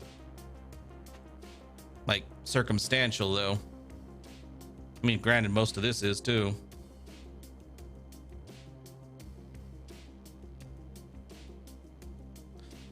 So yeah, it's really weird that like I said, I wish I could, like...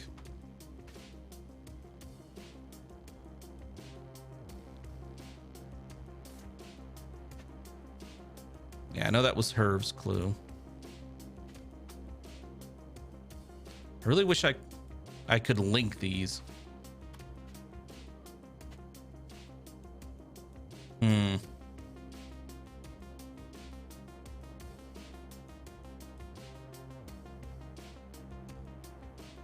He did. I just feel like if I'm right about this game only letting you catch someone if you got like key evidence, I don't think they're gonna let me do Herv anyway. You know what I mean? Oh no, I agree with everything you're saying about, yeah, Herv's insane, and yes, we can't really trust a clue from Herv, but I think my big issue is, like, we had more evidence against Herv in our last playthrough, and it still wouldn't let us.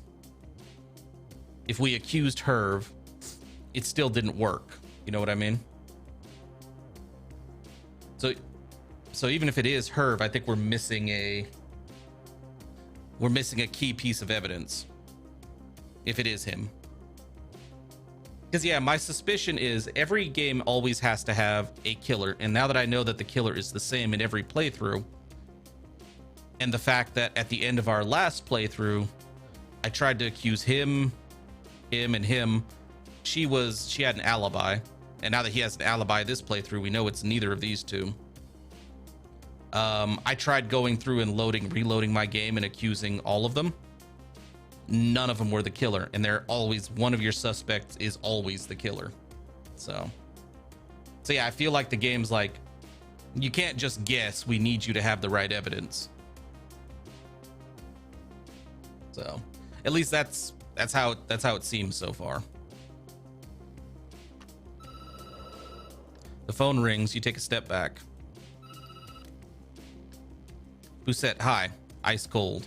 So? She heaves a long sigh. There's no background noise. She must not be at the station. I've got a name for you. Perfect. I'm listening. Your stomach's in a knot. I don't have to remind you. You cannot get this wrong. I have a meeting in 2 hours with the district attorney and the chief of police. Even the Minister of the Interior will be in a corner of the room somewhere. Obviously, I'm thrilled. Oh, but I certainly don't want to put too much pressure on you. You can almost hear the smirk she must be wearing. You lay the receiver down on the table. Now you have to decide.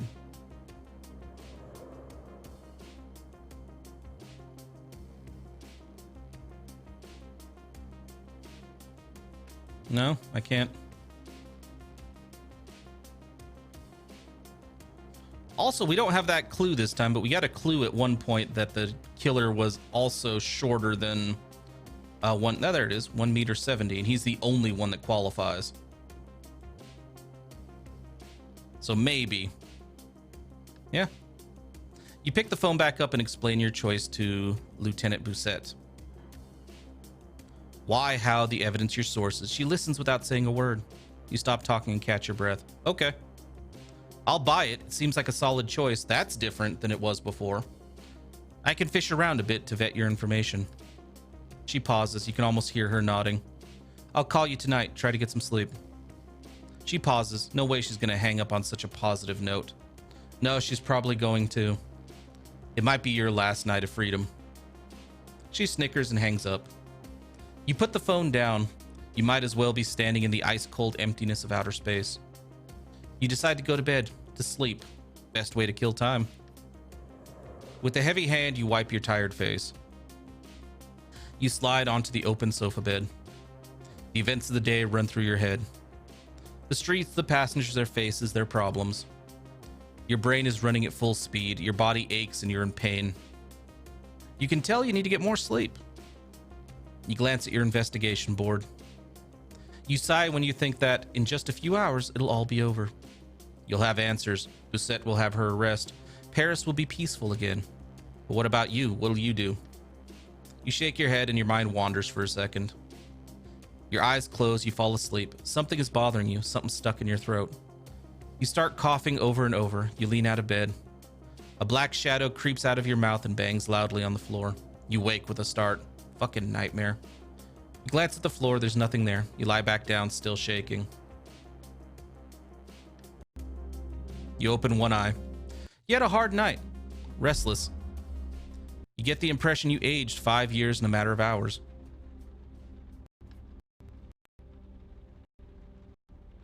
That's kind of weird. The sound's freaking out on my end. You get up quickly. I kind of agree with you, the whole thing where he is an ex-cop. The gun is one of the first pieces of evidence we get that it's a service revolver, like a service weapon from the 70s. His wife is a retired judge, or his ex-wife is a retired judge. All kinds of...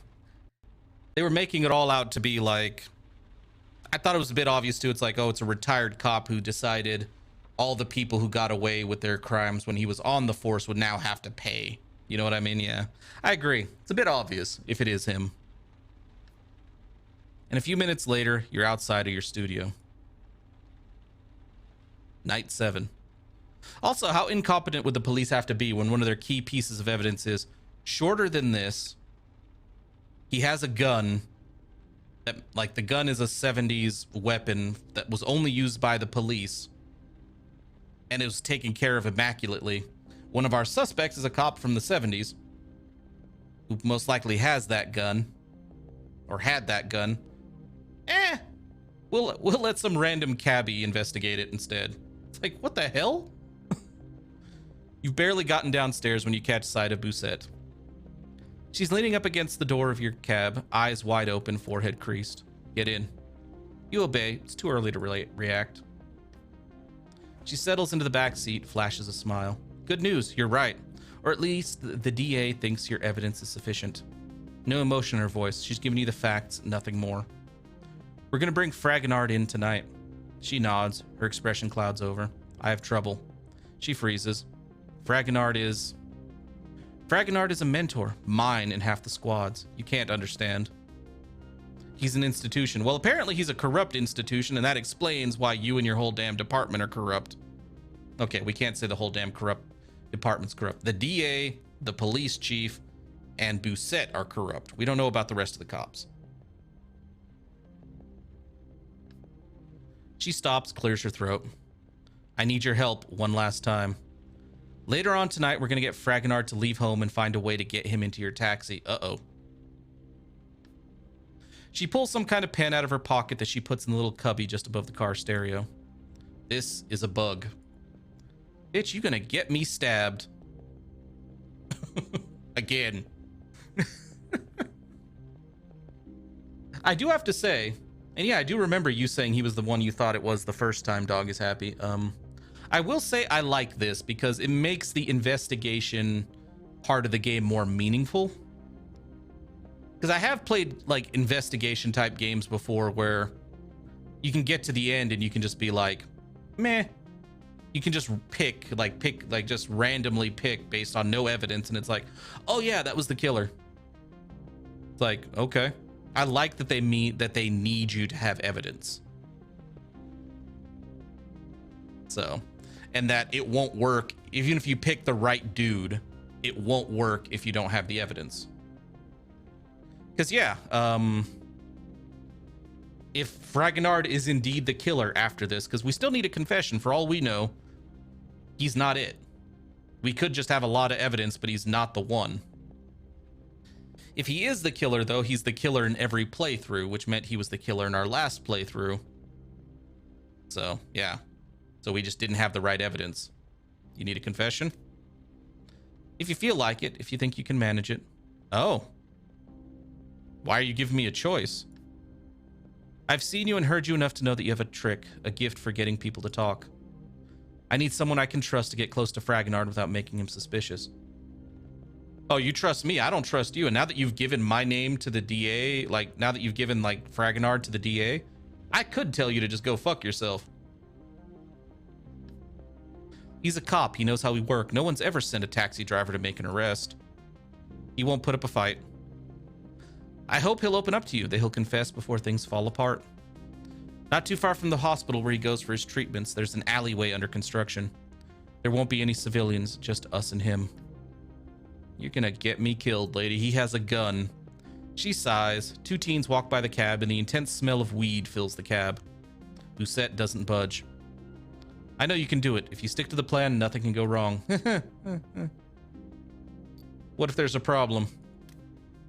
If you stick to the plan, there won't be any problems. She lays her hand on the door handle. You pick the suspect up, drive to the meeting point, and you're free. Easy as pie. She gets out of the cab, slams the door, and walks quickly away. God, I wish there was some way to turn Busette in and make it so she loses her job and career. And goes to jail because she's corrupt as fuck. Because you know we're not the first person she's threatened with setting up for a crime. Shit. Yeah, no, I agree. You're gonna be stuck in the cab with the dude who tried to kill you. You hit the dashboard. Intense pain spreads through your hand. You grab the keys in the ignition and turn. The motor comes on. Your night is about to begin. Your last night. Don't phrase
All right.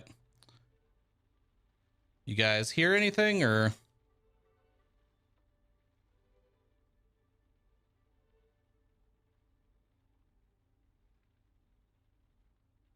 Okay, cool. For whatever reason, my mixer seems to have just kind of decided to hang up for a minute, so I had to restart it, or, well, unplug it and plug it back in, actually. All right, here we go. You know, dickhead. Damn, lady. My daughter and I were talking about you the other day. You listen to me. I don't often cross paths with people who listen to me and don't make fun. I really appreciated it. She flashes a sweet, charming smile. Suck your mother. I'd really rather not. She gently shrugs her shoulders. Drive towards the 16th arrondissement, please. She purses her lips and manages to stifle the insult ready to escape. You start the car praying that this time around your passenger won't say anything during the ride. Your passenger heaves a sigh. I hope it doesn't bother you too much. For a second, you don't know what she's talking about, but then, wench. Some days are harder than others. It must surprise people. Oh, it fuck does. It's more the teasing. You see, cauliflower-shaped anus. She looks away for a second, disgusted by her own coarseness. Our neighbor's son, she shakes her head. It's a long story. They're expats, Chinese. She works for Chanel, I think, and he for a big import-export company. I can't remember its name. Transatlantic Sodomite. Ah, yes. That big company, Transatlantic Sodomite. I've heard good things. Something like that, anyway. She sighs. She's getting annoyed with herself. Their only son used to come get help with his French from my husband and me. Now that we're separated, Rugrat, he still comes around. But he films me. Oh, he's discreet about it, of course. He slips his phone into the front pocket of his blazer and films me. He must think it's funny.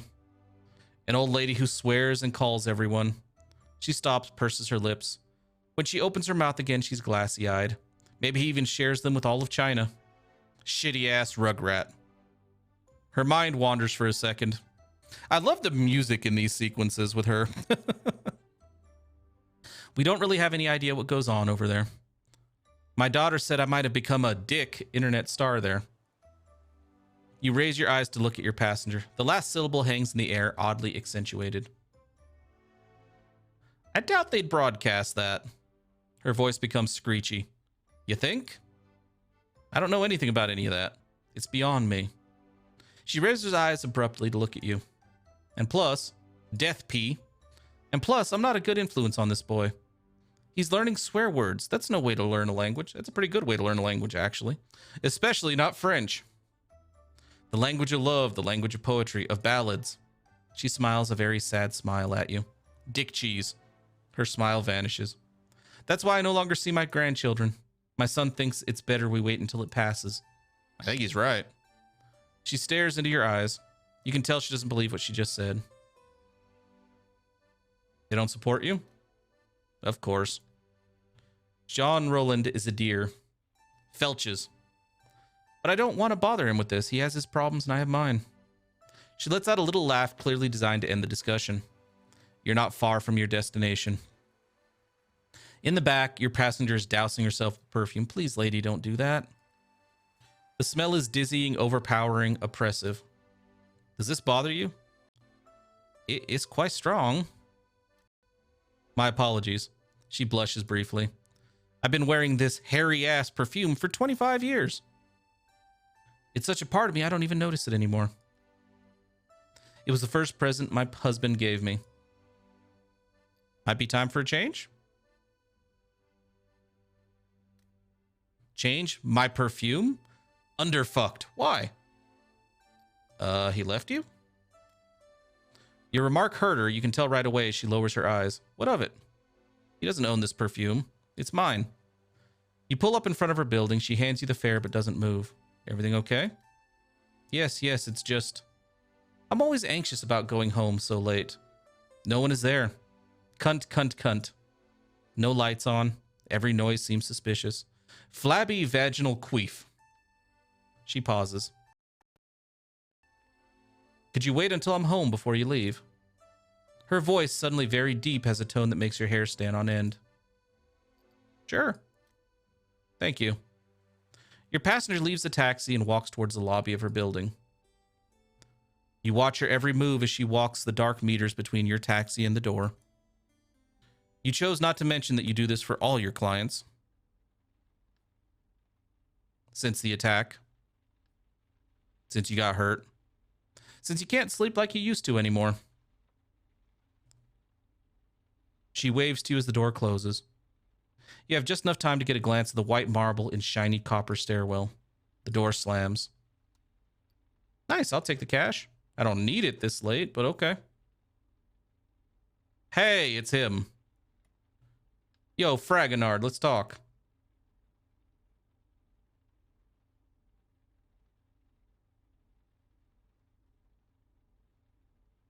Hospital St. Louis, please.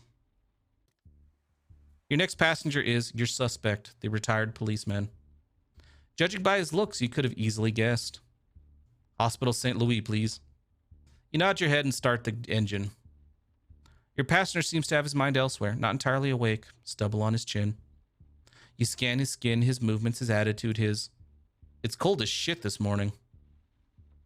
His voice makes you jump. You nod. You have more people or not as many when it's cold out like this. Folks tend to stay home when it's too cold. There might be more of them, but they make shorter trips. Makes sense. Dead silence. Talk about the weather.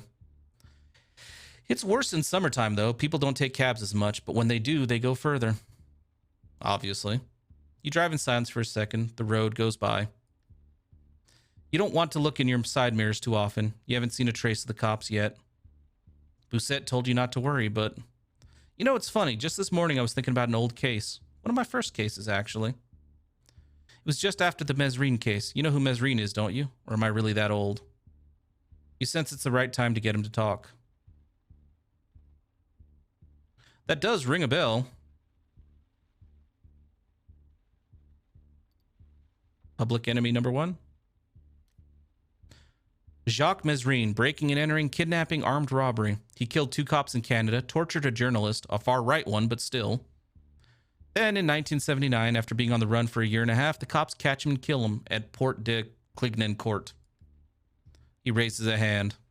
Now the cops say it was in self-defense, but I know for a fact they shot him down like a dog.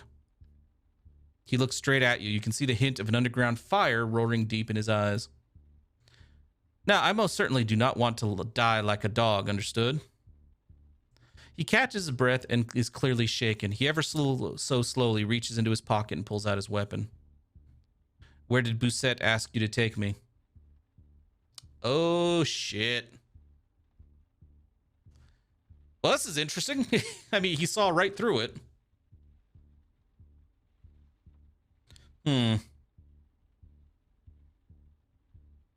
Should we just tell the truth? I mean, if he is a serial killer, he's not going to hesitate to kill us if we go with the top 2.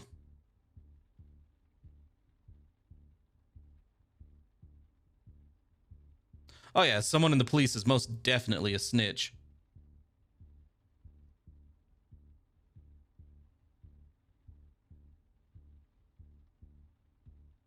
I feel like we should just tell the truth.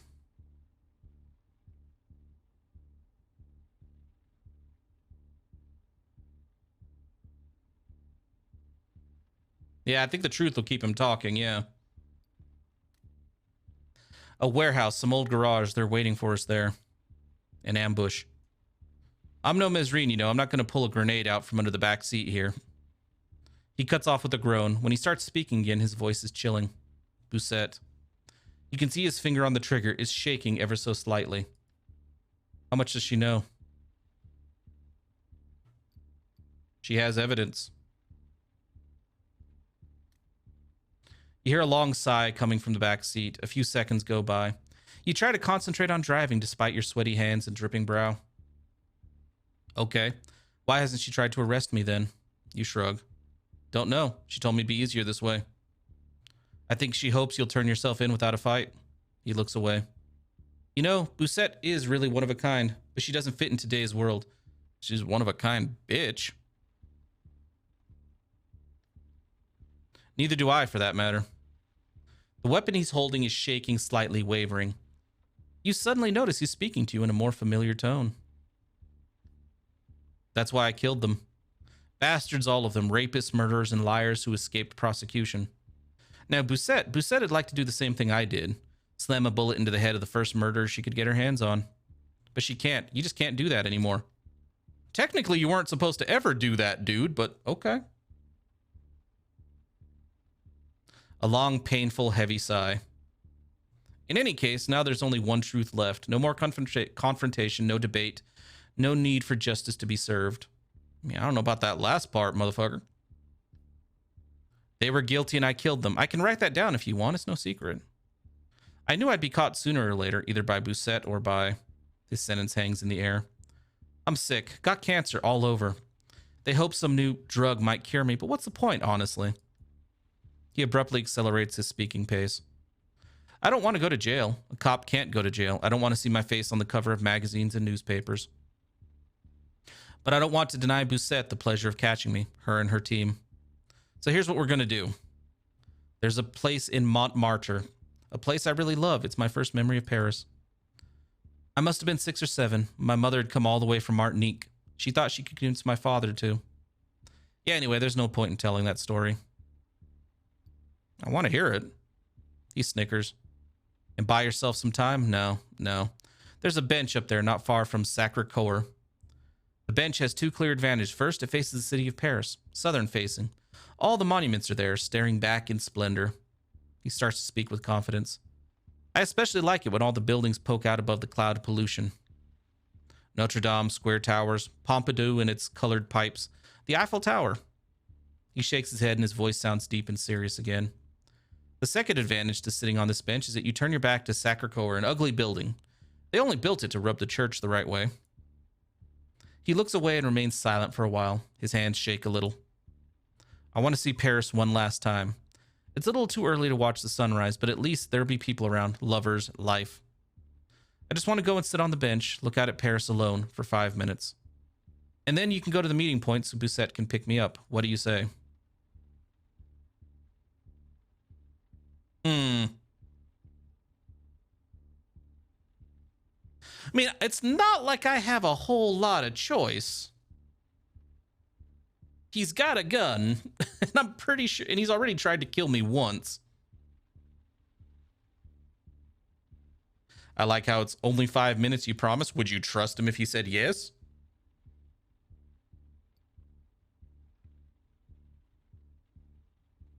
Yeah, I'd say okay as well. And that's true. What's he gonna do? Run away? Sure. You turn around. You'll see, the view is incredible. Neither of you says a word for several minutes. You drive in silence. Then, as you're beginning to climb up to the top of Montmartre, at least I think that's how you pronounce it, the cop lowers his weapon. I want to apologize. I'm sorry I hurt you the night of the attack. Everything could have turned out so differently. You're nothing like the guy I took down, you know? He was a kid at the time, but there was something in his eyes, something bad, something evil. His eyes sparkle for a bit. Tears, perhaps? Seconds later, you park a few meters away from Sacré-Cœur. The bench is right over there. I just need 5 minutes. 5 minutes and we'll go. Got it? You nod.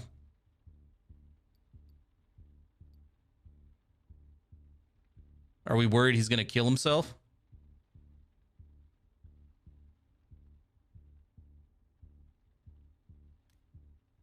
He lays his hand on the door handle and gives you a genuine smile. Do what? You're going to kill yourself, aren't you? He pauses. To be perfectly honest, I don't really know yet. The cop suddenly seems older than he really is. His voice croaks slightly as he says to you, "Thanks, friend." He gets out of the cab. You watch the old cop. He takes a few steps toward the bench, walks around it like he wants to look at it from every angle.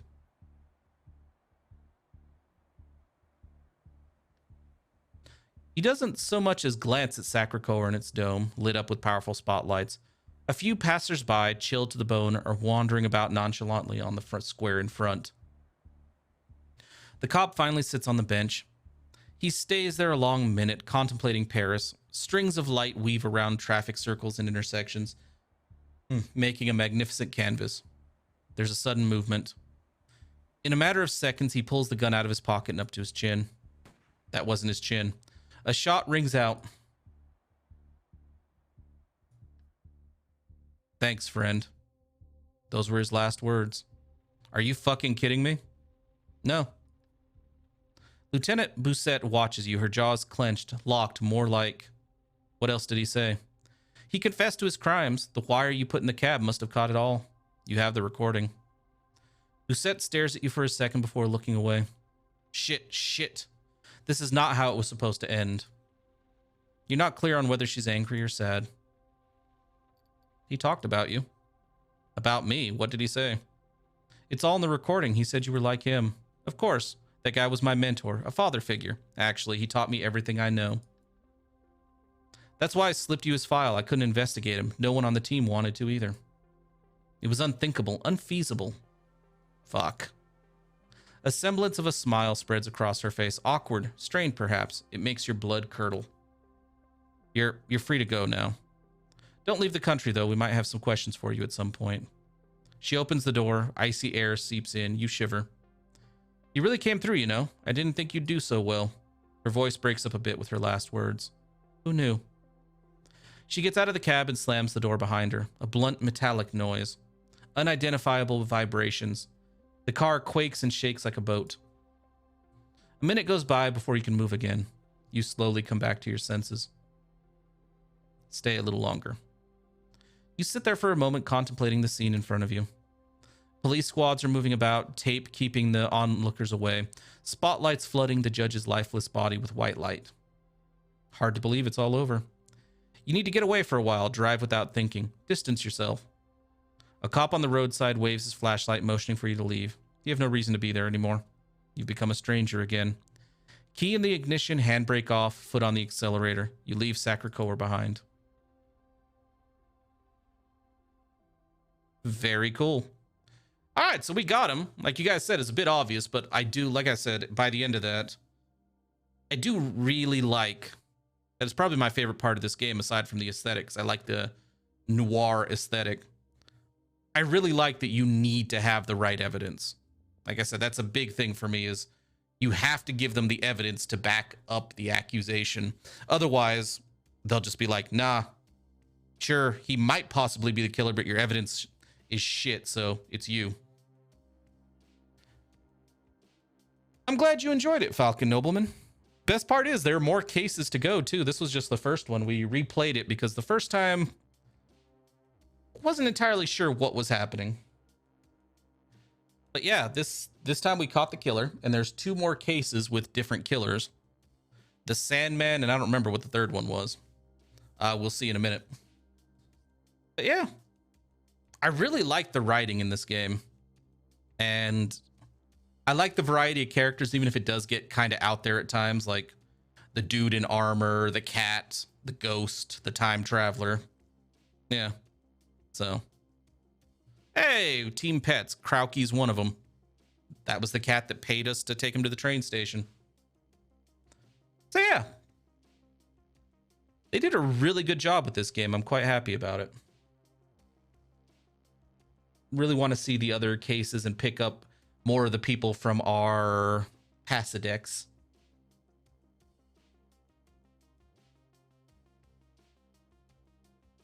So yeah, I'm wondering what the reasons, like I'm gonna, like with the other cases, I wonder if it's the same 5 suspects or if maybe 1 or 2 of them get switched out.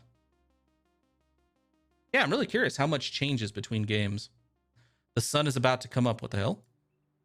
You drove all night long with your window open. You're so tired, your chest is tight and your eyes are heavy, but you can't stop. Not now. You're going to run out of gas soon. The light went on about 20 kilometers back. You're somewhere in Normandy. Maybe you'll run into that cat you gave a ride to one night. You smile and relax at the thought. You pull over onto the shoulder and get out. There's almost no traffic. You step over the guardrail as your eyes adjust to the colorful break of dawn. The sun will soon rise over the horizon. You get your phone out and dial a number. It doesn't ring, direct to voicemail. A voice asks you to leave a message after the beep. Hey, I wanted to... You catch your breath. When Ade told me she'd held on to your phone just to hear the sound of your voice, I thought it was just stupid. But now, the sun is slowly rising and its colors are flooding the landscape. Bare underbrush, a tiny village lost in fog off in the distance, a hilltop sparkling with dew. The view seems alien to you. I wanted to thank you for giving me the opportunity to redeem myself. Thanks. That word disgusts you, but it's too late. Thanks to you, I did something important. I think. Who knows? Silence. Your head is spinning. You haven't spoken to your brother in years. Well, in a manner of speaking, you grin.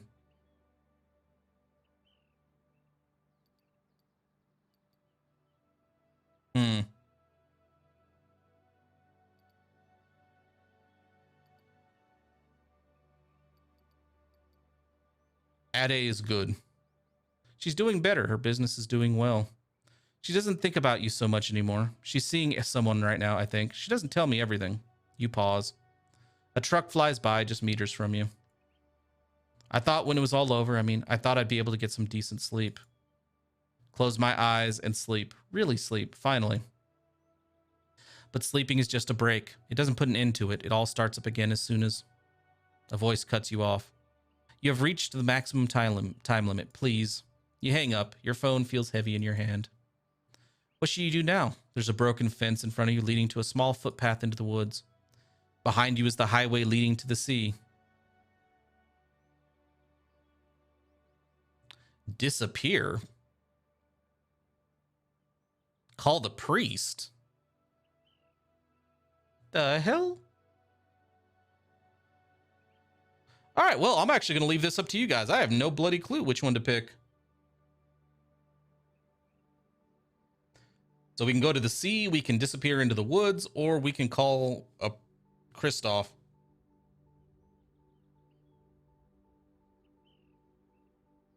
Disappear.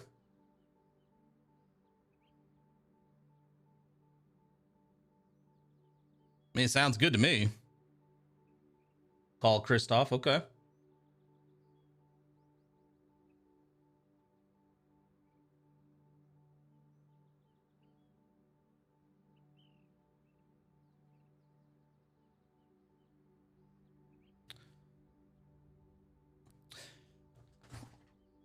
Well, I don't think I think this is the end of the game regardless, Falcon. Those other two cases I mentioned, you can take them in any order. So you can only pick them from the main menu. So it won't stop us from being able to get the other cases.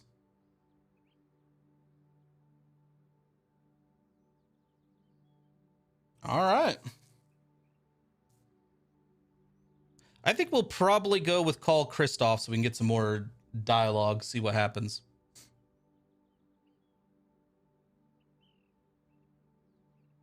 I don't know if our dude's going to go into the woods and die.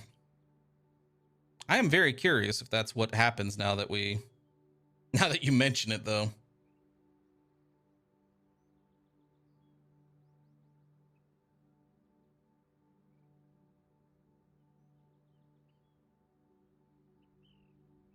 I think it's just a matter of him trying to get away from all the problems, and maybe he just disappears and then tries to leave the country or change his name again. Well, we've already seen that doesn't work for him, so let's try the priest. You dial the number of that priest you talked to. It's ringing. He picks up. From the sound of his voice, you can tell you haven't woken him up. Hello? Yes? You take a deep breath. Something in your throat is tight, making it hard to breathe. Hello? It's me, Hussein, the taxi driver. He pauses, not for long. He recognizes you right away. Oh, I'm happy to hear from you. All the feelings you've been burying inside are ready to come out. Your knees are shaking. I need to talk to you. It's urgent. Yep. See, that was it.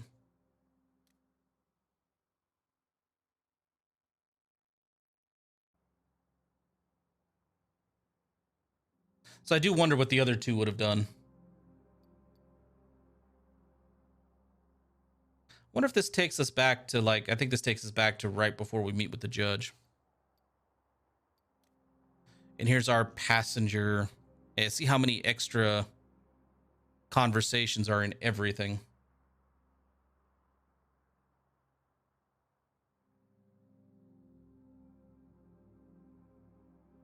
Yeah, possibly. He gets help with his life. That could be one way to go. Let's see. I can also imagine going to the sea would just be him unwinding, and then disappearing I honestly think is him going back on the run, because they mentioned at the very beginning that when he got out of prison, he changed his name, he changed everything he could, and then like basically tried to start over. So I think that's basically him doing that again.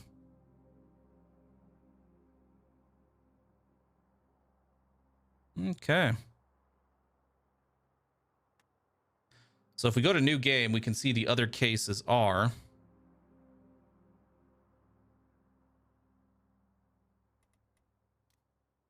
Because the Passadex doesn't matter. You have to hit new game to start to continue going.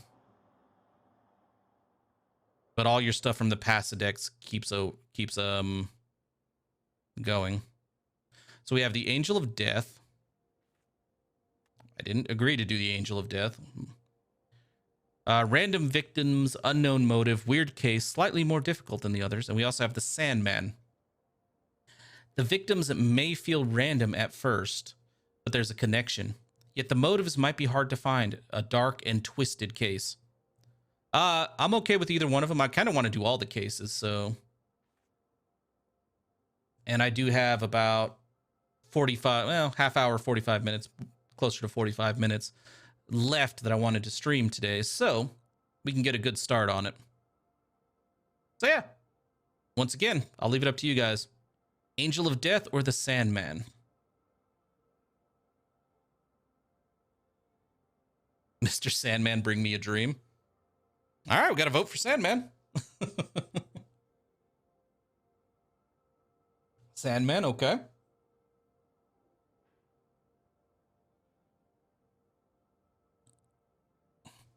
Now, I have to ask.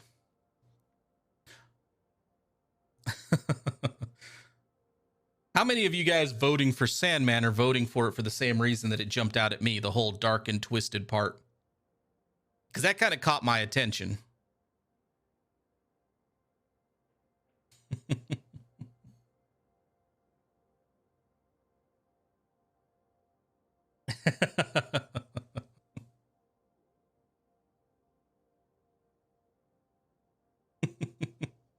There we go. Ah, I see. Dog is happy. I'm pretty sure we're not going to see stuff quite like that, but okay. I can see that. I also liked Gara. All right, let's do it. We're going to go with story because balanced is not at all balanced when it comes to the cash. And hard, where money will be tighter, just sounds like bullshit to me. Dream is cool. I love that he's getting a series on Netflix. Love that they approved it. That is going to be a good show, judging from Good Omens, especially since Gaiman is going to be involved every step of the way like he was with Good Omens. So yeah, very happy about that. All right, let's go. I wonder if this starts the same way. We just get stabbed, one night getting out of our cab.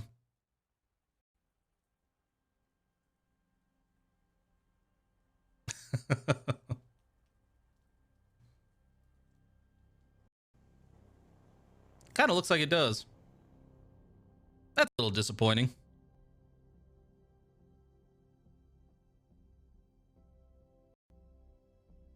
I mean, I don't mind the opening, but it is a little disappointing that it's the same.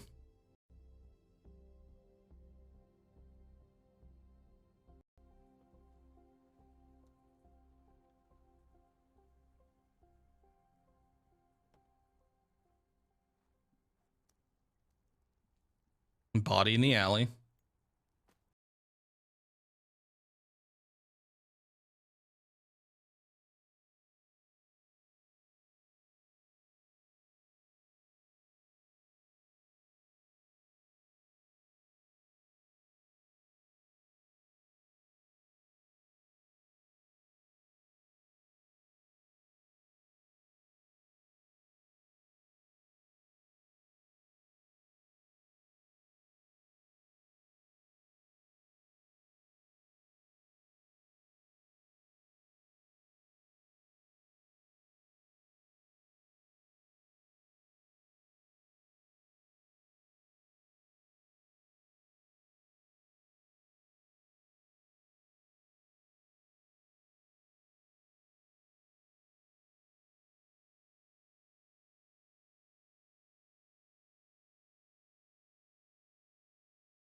All right. I think it's back. I have no idea what the hell's going on with that mixer. I wonder if I got a loose connection somewhere. I'll have to, when I'm done with the stream, I'll have to go make sure all the connections are tight and everything, because that is weird. All I can think of is that, I mean, I do have like numerous fur balls that mess around in my office. Maybe one of them got under the desk and loosened something, and every now and then it just, you know, works its way loose or something. I don't know. I'll have to double check. Either way, the word scratches along your throat. You were the victim of an assault. The word resonates in your head. Victim. You are aware a serial killer is currently on the loose in Paris. You feel the contents of your stomach crawling up your throat. The one the media are calling the Sandman shot you before escaping. You were deprived of oxygen for several minutes, and we chose to put you in an induced coma. You taste bile at the back of your mouth. Your head is burning. You hear a whistle in one ear.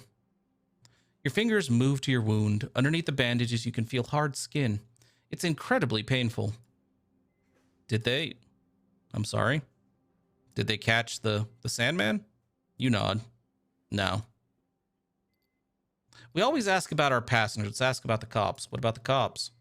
The doctor is silent for a second, a very awkward second. She hesitates. The police would like to see you as soon as possible to ask you some questions.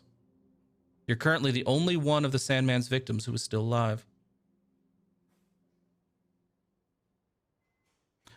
Noise in the hallway attracts your attention. You try to turn your head to no avail. You need to rest.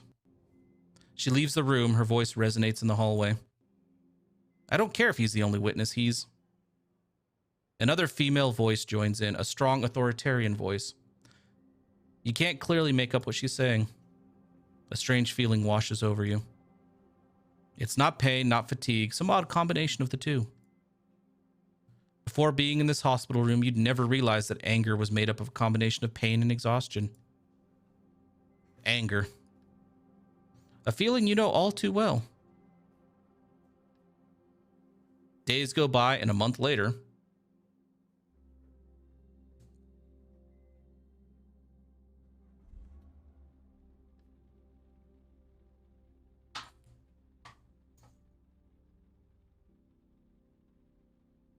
well, look, I've got a bit of a problem. Dude, I am not going to do the tutorial again. A real problem, that is. You have a pounding headache. It's your first night behind the wheel since the attack. Are you listening to me? You catch your boss's eye in the rearview mirror. Yes. He stares at you for a second or two without speaking. Sometimes I wonder what's going on inside your head. You always seem so far away. Dude, I'm listening. All right. He's watching you closely, trying to make out what's going on in your head. You know I'm worried about you, don't you? I know. You're like a son to me, you know? Dude, I know. We've had this conversation like 3 times now. It's cool. And you know he's about to tell you the story of his taxi fleet again. When my father died and left me the store, I could have sold it. I could have retired, gone back to the old country. But I decided to start a cab fleet with the money he left me to hire the guys from the neighborhood. And that's why I've got 45 guys like you working for me. His hands flutter in the air, though none of them are any match for you.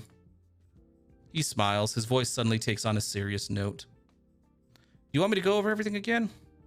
He points to the equipment on the dashboard, the meter, the GPS. You haven't been in a taxi for weeks. Maybe you do need a little refresher. No, I'm fine. Don't bother. Your boss seems a little embarrassed. It'll just take a minute. It'd make me feel better. There's no need, really, dude. He holds up both hands. It's no use. Okay, then, fine. I know I can trust you, but I think everyone would be a lot happier if you took it easy for a while. He gives you a searching look, then pulls out a peculiar soft sigh, or lets out a peculiar soft sigh. It ends on a high note. Anyway, I'll let you get back to work. Every minute spent in your taxi is a minute lost. He gives you a smile, half ironic, half serious. Have a good evening. The sarcasm in his voice is palpable. Right, you have a good evening too. He'll spend the rest of the night dealing with problems and drivers. You wonder how and when the guy ever gets any sleep. and exits the cab. You watch him cross the street and enter the fleet garage. A couple of colleagues are milling about. Taxis are coming and going. They all ignore you, consciously or unconsciously. You are branded. You sit there a moment, then turn the key in the ignition. The hum of the engine sends a tingle down your spine. It's impossible to describe how you missed that feeling. It's back to the night shift, back to life, despite the attack, despite it all.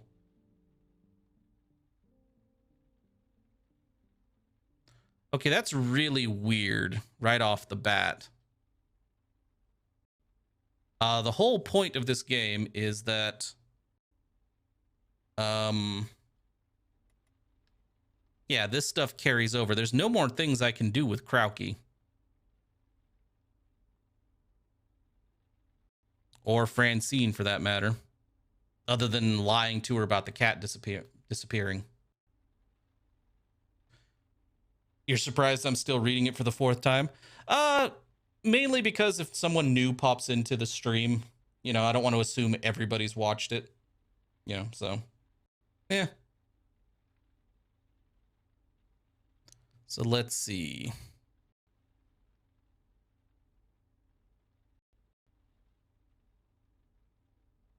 Ah, there's a lot of other stuff we could talk about.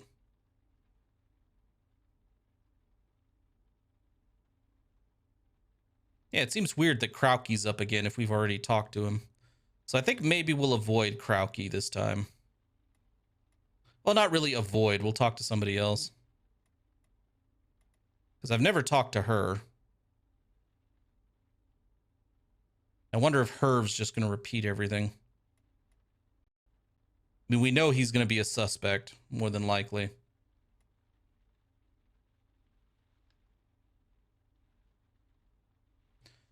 It's kind of a shame not talking to Krauke, considering he gives us a tip. I'm heading to Charles de Gaulle. Oh, I know you.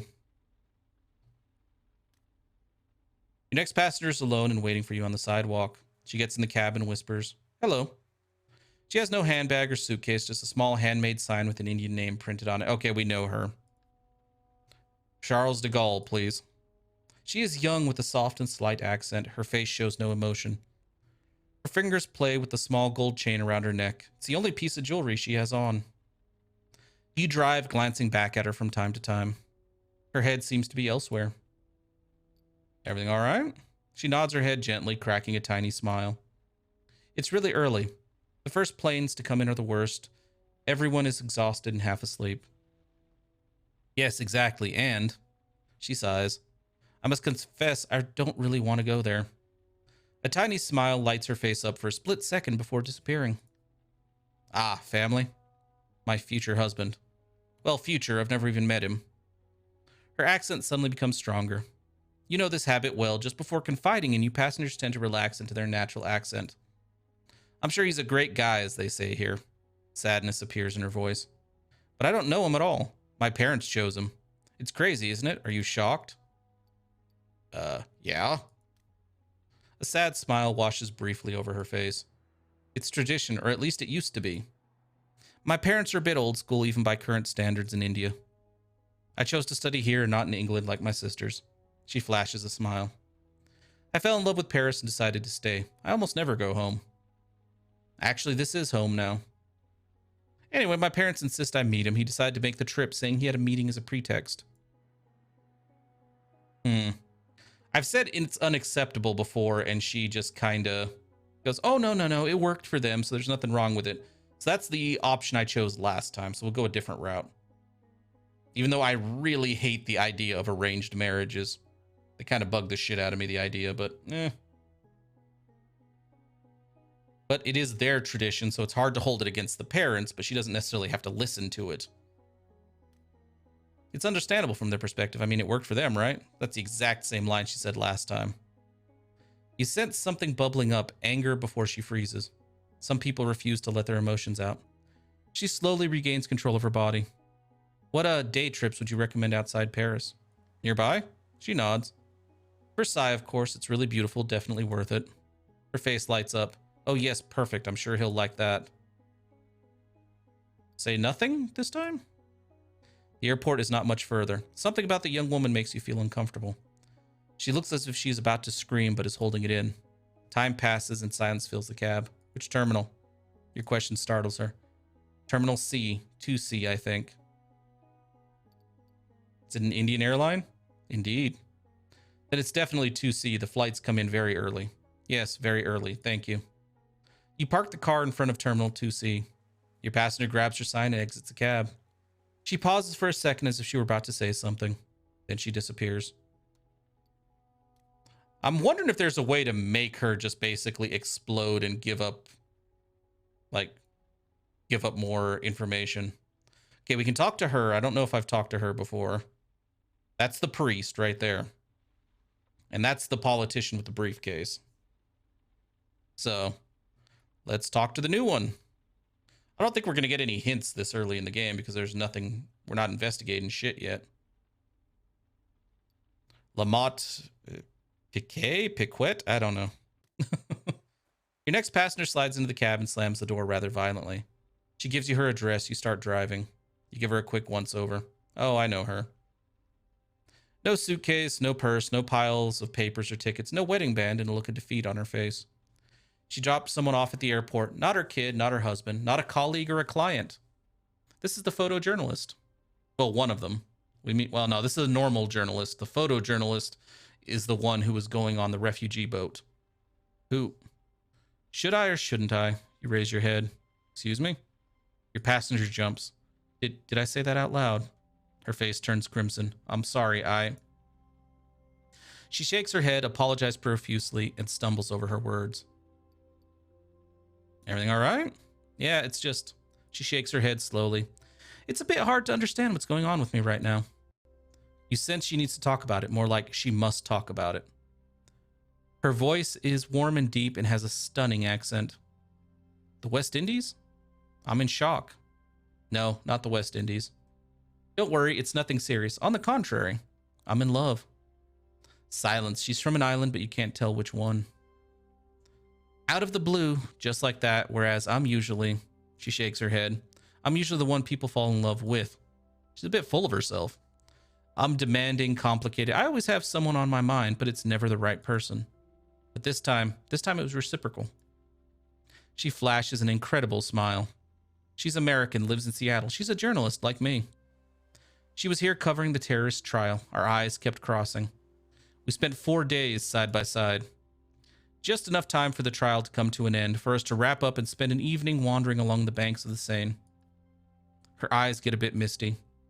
It was really cold out, but we didn't even notice. Her smile suddenly vanishes, and I just dropped her off at the airport. There you have it. She pauses. It was short, intense. We'll probably never see each other again. Maybe it's better this way. Should have gone with her. Because we've done a vacation romance before, so maybe let's try this one. You should have gone with her. Go with her. An odd look takes over her face. Yes, take a plane, follow her, find her, stalk her. Please don't stalk her. But, she giggles. What would I tell work? I can't just... She doesn't bother finishing her sentence. Even she doesn't believe the lie she's telling. Yes, I have time to make up. Comp time. It's the least my editor can do. She pauses. Yes. I mean, why not? She's got a layover in London. Has to spend most of the day there. I go to the ticket counter and... She stops. No, tickets will cost me a fortune. She sighs. I know, I already looked. The next flight is at 6. You're already thinking about it. Please, though, call the lady before you just jump on a plane and stalk her. I mean, please. Don't make it a surprise. Her eyes wander. A fortune. None of that was really intended for your ears, but you feel like answering all the same. What if she's the love of your life? She almost jumps. The love of my life? She leans toward you, wrinkles her forehead, and smiles a genuine smile. Just what kind of cab driver are you? I think we often make bad choices for the wrong reasons. Bad choices for the wrong reasons. That's deep. Let me think about it. Her gaze wanders outside to the road, Parisian suburbia, the yellowish street lamps. Do I really need this money? It's money I've saved up to go visit family, but when I'm there, I feel out of place. Like I'm suffocating. All the more reason then, right? Where are you from? Reunion Island. You know where it is? I guess. Yep. She shrugs. When I was younger, I thought I'd never be able to leave. And now I feel like going back would be torture. She raises her hand abruptly. I'm the problem. It just doesn't feel like home anymore. My mom wants me to come home every year. And. She lets her sentence hang for a second. Seattle. She looks you straight in the eye. I have to go, don't I? Very well. Then turn around, please. As soon as you can, you turn around and start heading back to the airport. The road is empty, wide open. The last planes have already left, and the first ones won't take off for a few more hours. Your passenger watches the road go by. Please call or text that lady. Don't just show up at her airport and be like, hey, I'm here. Don't do that. I feel good. For the first time in months, like a weight has been lifted. That's love for you. Her grin gives color to her words. You say that like it's obvious, like it's a natural state. But a lot of people are scared. They're in pain. They're suffering. She stares at you, a little smile on her lips. And you, how are you? Her question throws you off guard, she can tell. Okay, so this one we did this one last time and it got a weird reaction out of her. So how about not too bad? Oh, she's a journalist though. She can put us in touch with... I remember telling her if it's complicated, she'll put us in touch with a journalist friend of hers who can give us a clue. I don't think Not Too Bad will take it that route. I think Not Too Bad's like, I'm all right. And she won't ask anymore.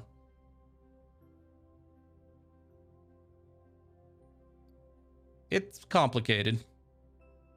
The tone of your voice casts a chill over the cab. Okay, I didn't mean to. She shakes her head.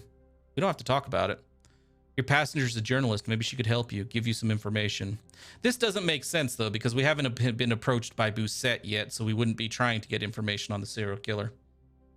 Unless our dude was planning on investigating it on his own in the first place. I need your help. You need my help? You explain the situation, the attack, the hospital.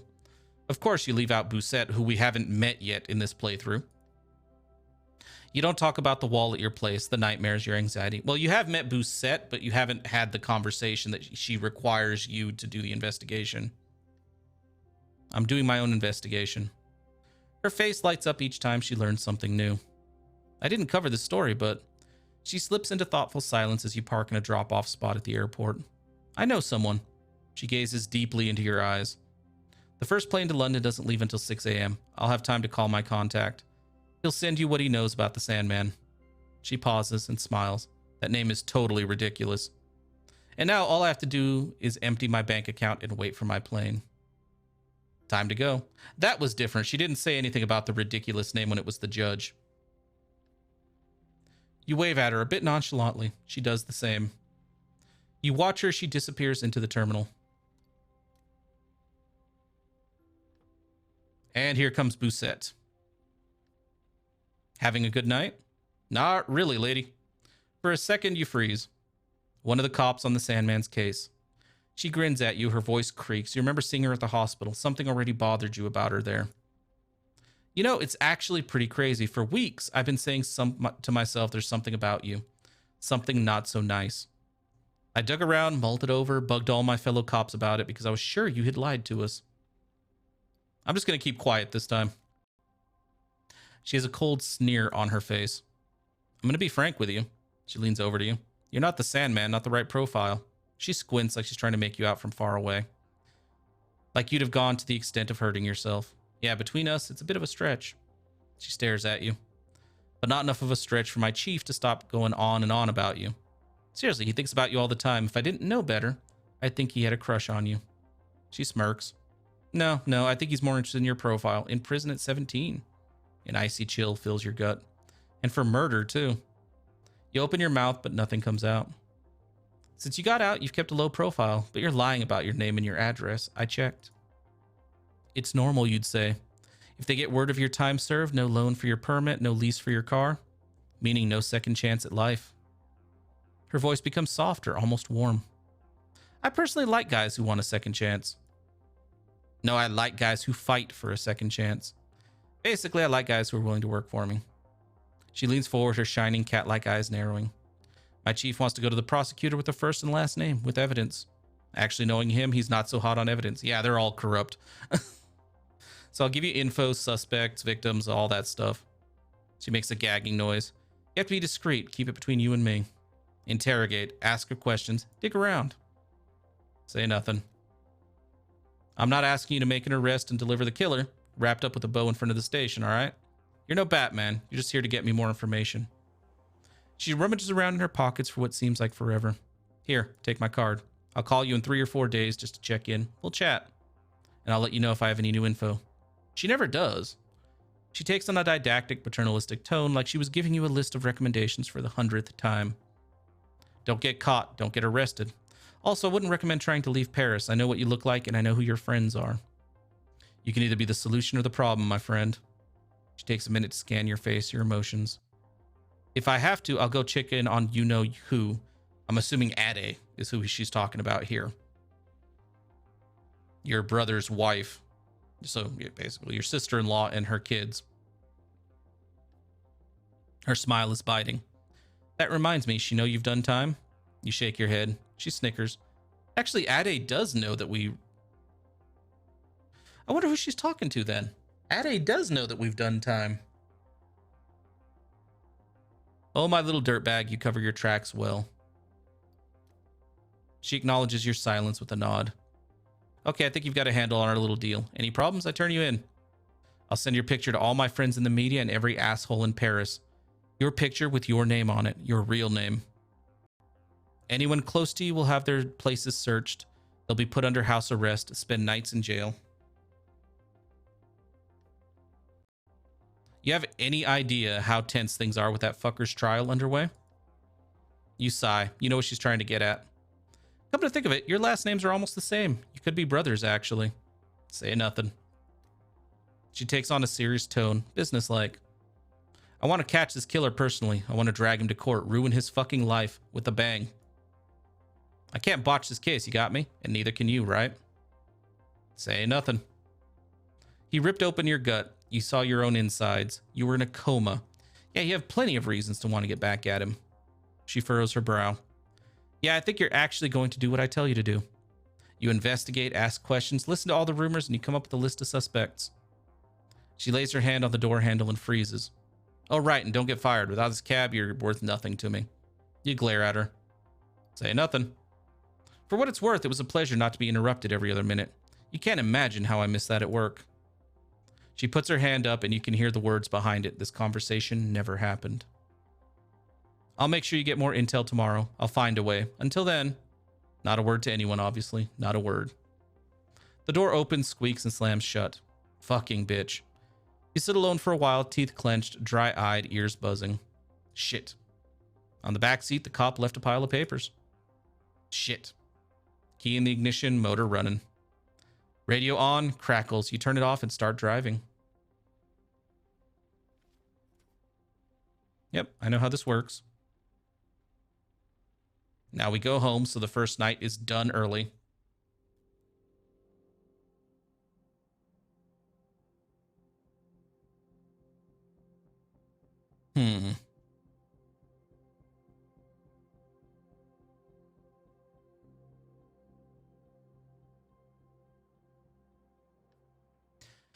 You take a second to enjoy the silence of your studio apartment.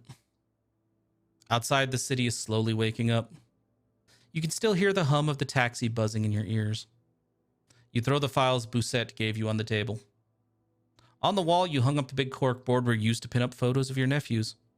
They've been gone since you got out of...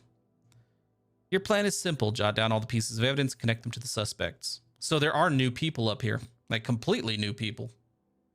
The guilty party won't necessarily be the one with the most evidence against them, but the one with the most compelling evidence against them. It's like you're building a story about each suspect, trying to understand their motives, understand how he or she got into this situation. A bus goes by, making the walls shake. You sigh and get to work. Okay, I was a little nervous about that because the game makes a point of telling you that the suspects, like the killer, could be the same in multiple playthroughs or could be the entirely different between cases. Like people who were a suspect in the first case might be, you know, still a suspect in the second case or might just not even be involved. So I was worried that there might be like the same 5 people every time. So it's kind of cool that it's not. Dude, I'm trying to investigate. Come on.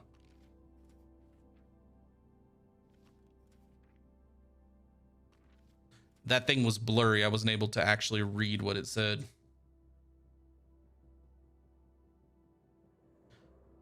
Oh, wow. we got suspects and like no information tied to them. So we have Camille, entrepreneur, heir of the fourth victim. Oh shit, there's a motive right now. Young, fit, in good physical state, anger management issues, attacked a cop the day of the first killing. Never arrested, blurry past, lives in a studio owned by her family and the group Diamant. Christoph Klarwin, a young drifter, drop out of school, average physical state, arrested but always released, minor at the time, reasons unknown. No known address in Paris, suspected to steal unlocked cars, possible use of drugs.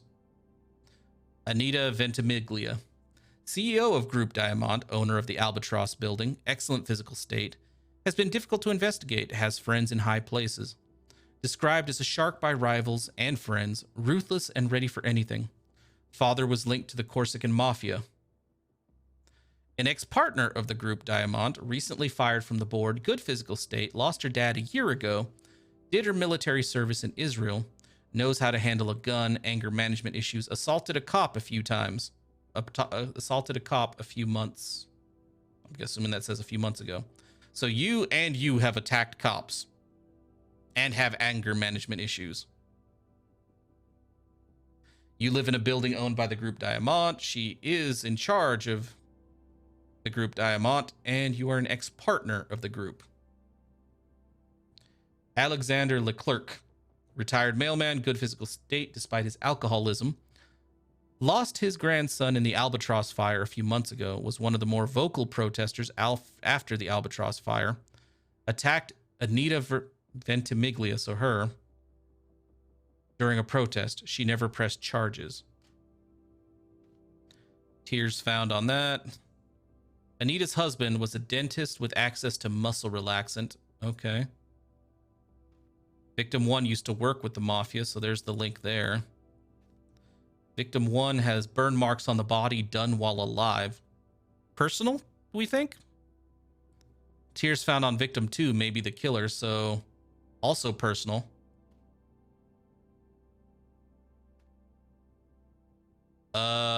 Okay. Thought to be a suicide at first. I was going to say, if you found burn marks on the body that was done while it was alive, I highly doubt.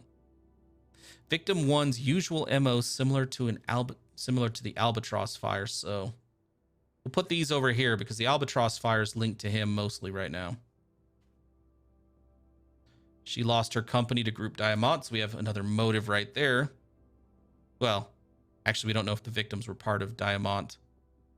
Victim 2 was strangled post-mortem, so again, definitely personal.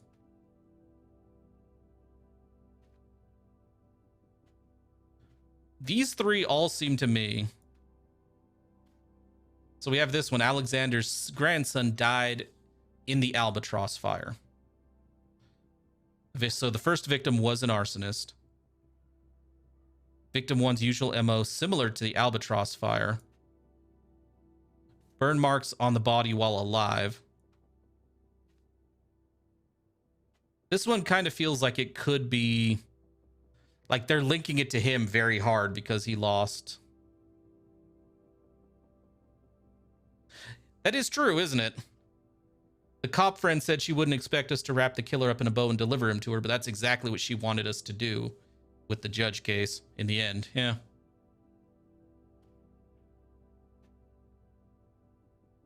Okay, so I could see two things with this right here. So I could see him being like, I'm just going over the initial evidence real quick.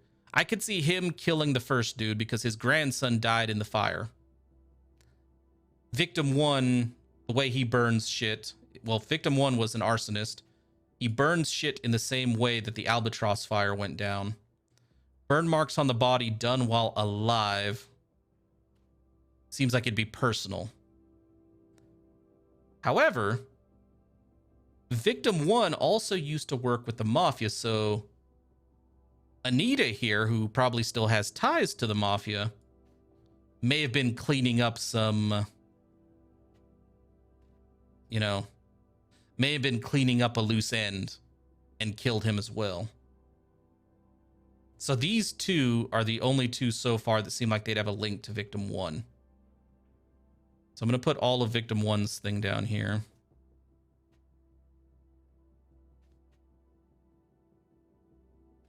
I really wish there were a place like off to the side here that we could put the clues that don't match yet over here. So, and then, like I said, I really wish you could just link them through for your own benefit. Victim 1 was a mafia-related arsonist that was killed and tortured with fire. Yep. Like I said, it could be personal. And again, maybe that's why she didn't press charges. You know, you always hear those stories like in movies and stuff and novels and shit about the mafia that they don't like it when innocent people get caught up in their crimes. You know, in some of the romanticized like novels and books. I'm pretty sure the actual ones don't give a shit. So maybe that's why she didn't press charges, because she's like, yeah, one of my dudes fucked up and got your grandson killed.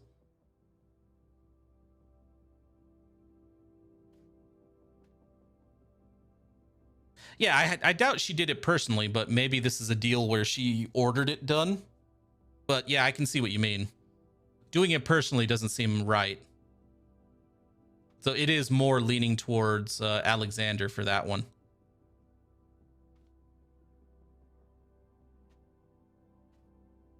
Yeah, I wasn't thinking more in terms of she doing it directly. I was thinking in terms of like she gave the order to have it done.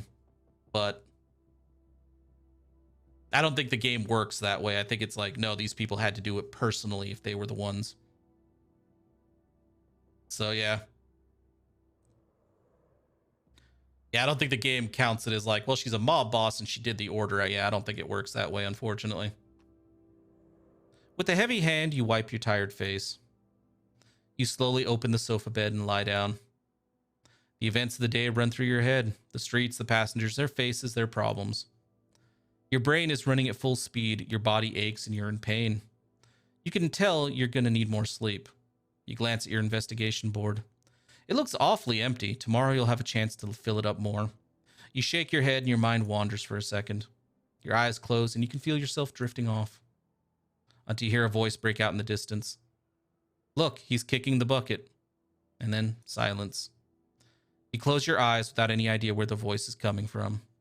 A second later, you're asleep.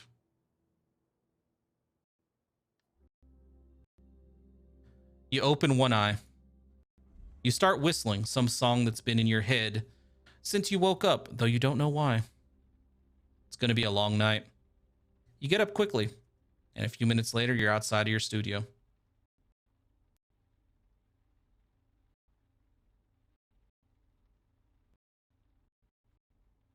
Okay. We can go pick her up. We can pick her up.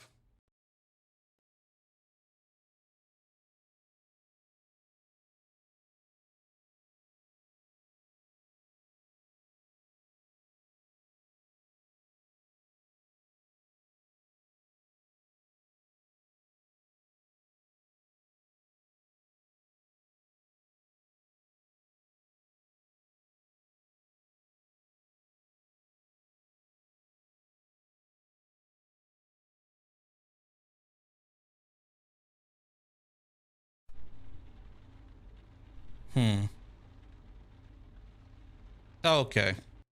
So, the game kind of just cut off the sound again. Yeah, I just fixed it. However, I think it's going to keep happening. So I think it might actually be a good idea to end the stream right now for, because I was only going to stream for like maybe another 5-10 minutes. I think it might be a good idea to cut the stream off right here. And then I'm going to go figure out, and I'm going to go check all the connections and see about getting it fixed up and ready to go for tomorrow so we can continue this. Also, after we talked about earlier, I'm probably going to check out some of the Danganronpa games because I do like this style of game and I would like to see some of the, I like these really heavy story-driven games and investigation games. So I'll probably check out Danganronpa. I'll probably check out Valhalla. Even though at this point, I know a lot of people have already watched playthroughs of that. But it's, you know, it's been recommended enough times. I want to check it out. And then I'll probably be checking out Eratus as soon as I can purchase it, because I was a really big fan of Darkest Dungeon. And I kind of want to see the reverse of that, where you're playing as a necromancer wiping out humanity. So, yeah, I'm curious. Either way, thanks so much for joining me, and I will see you guys tomorrow. Everybody have a good day now.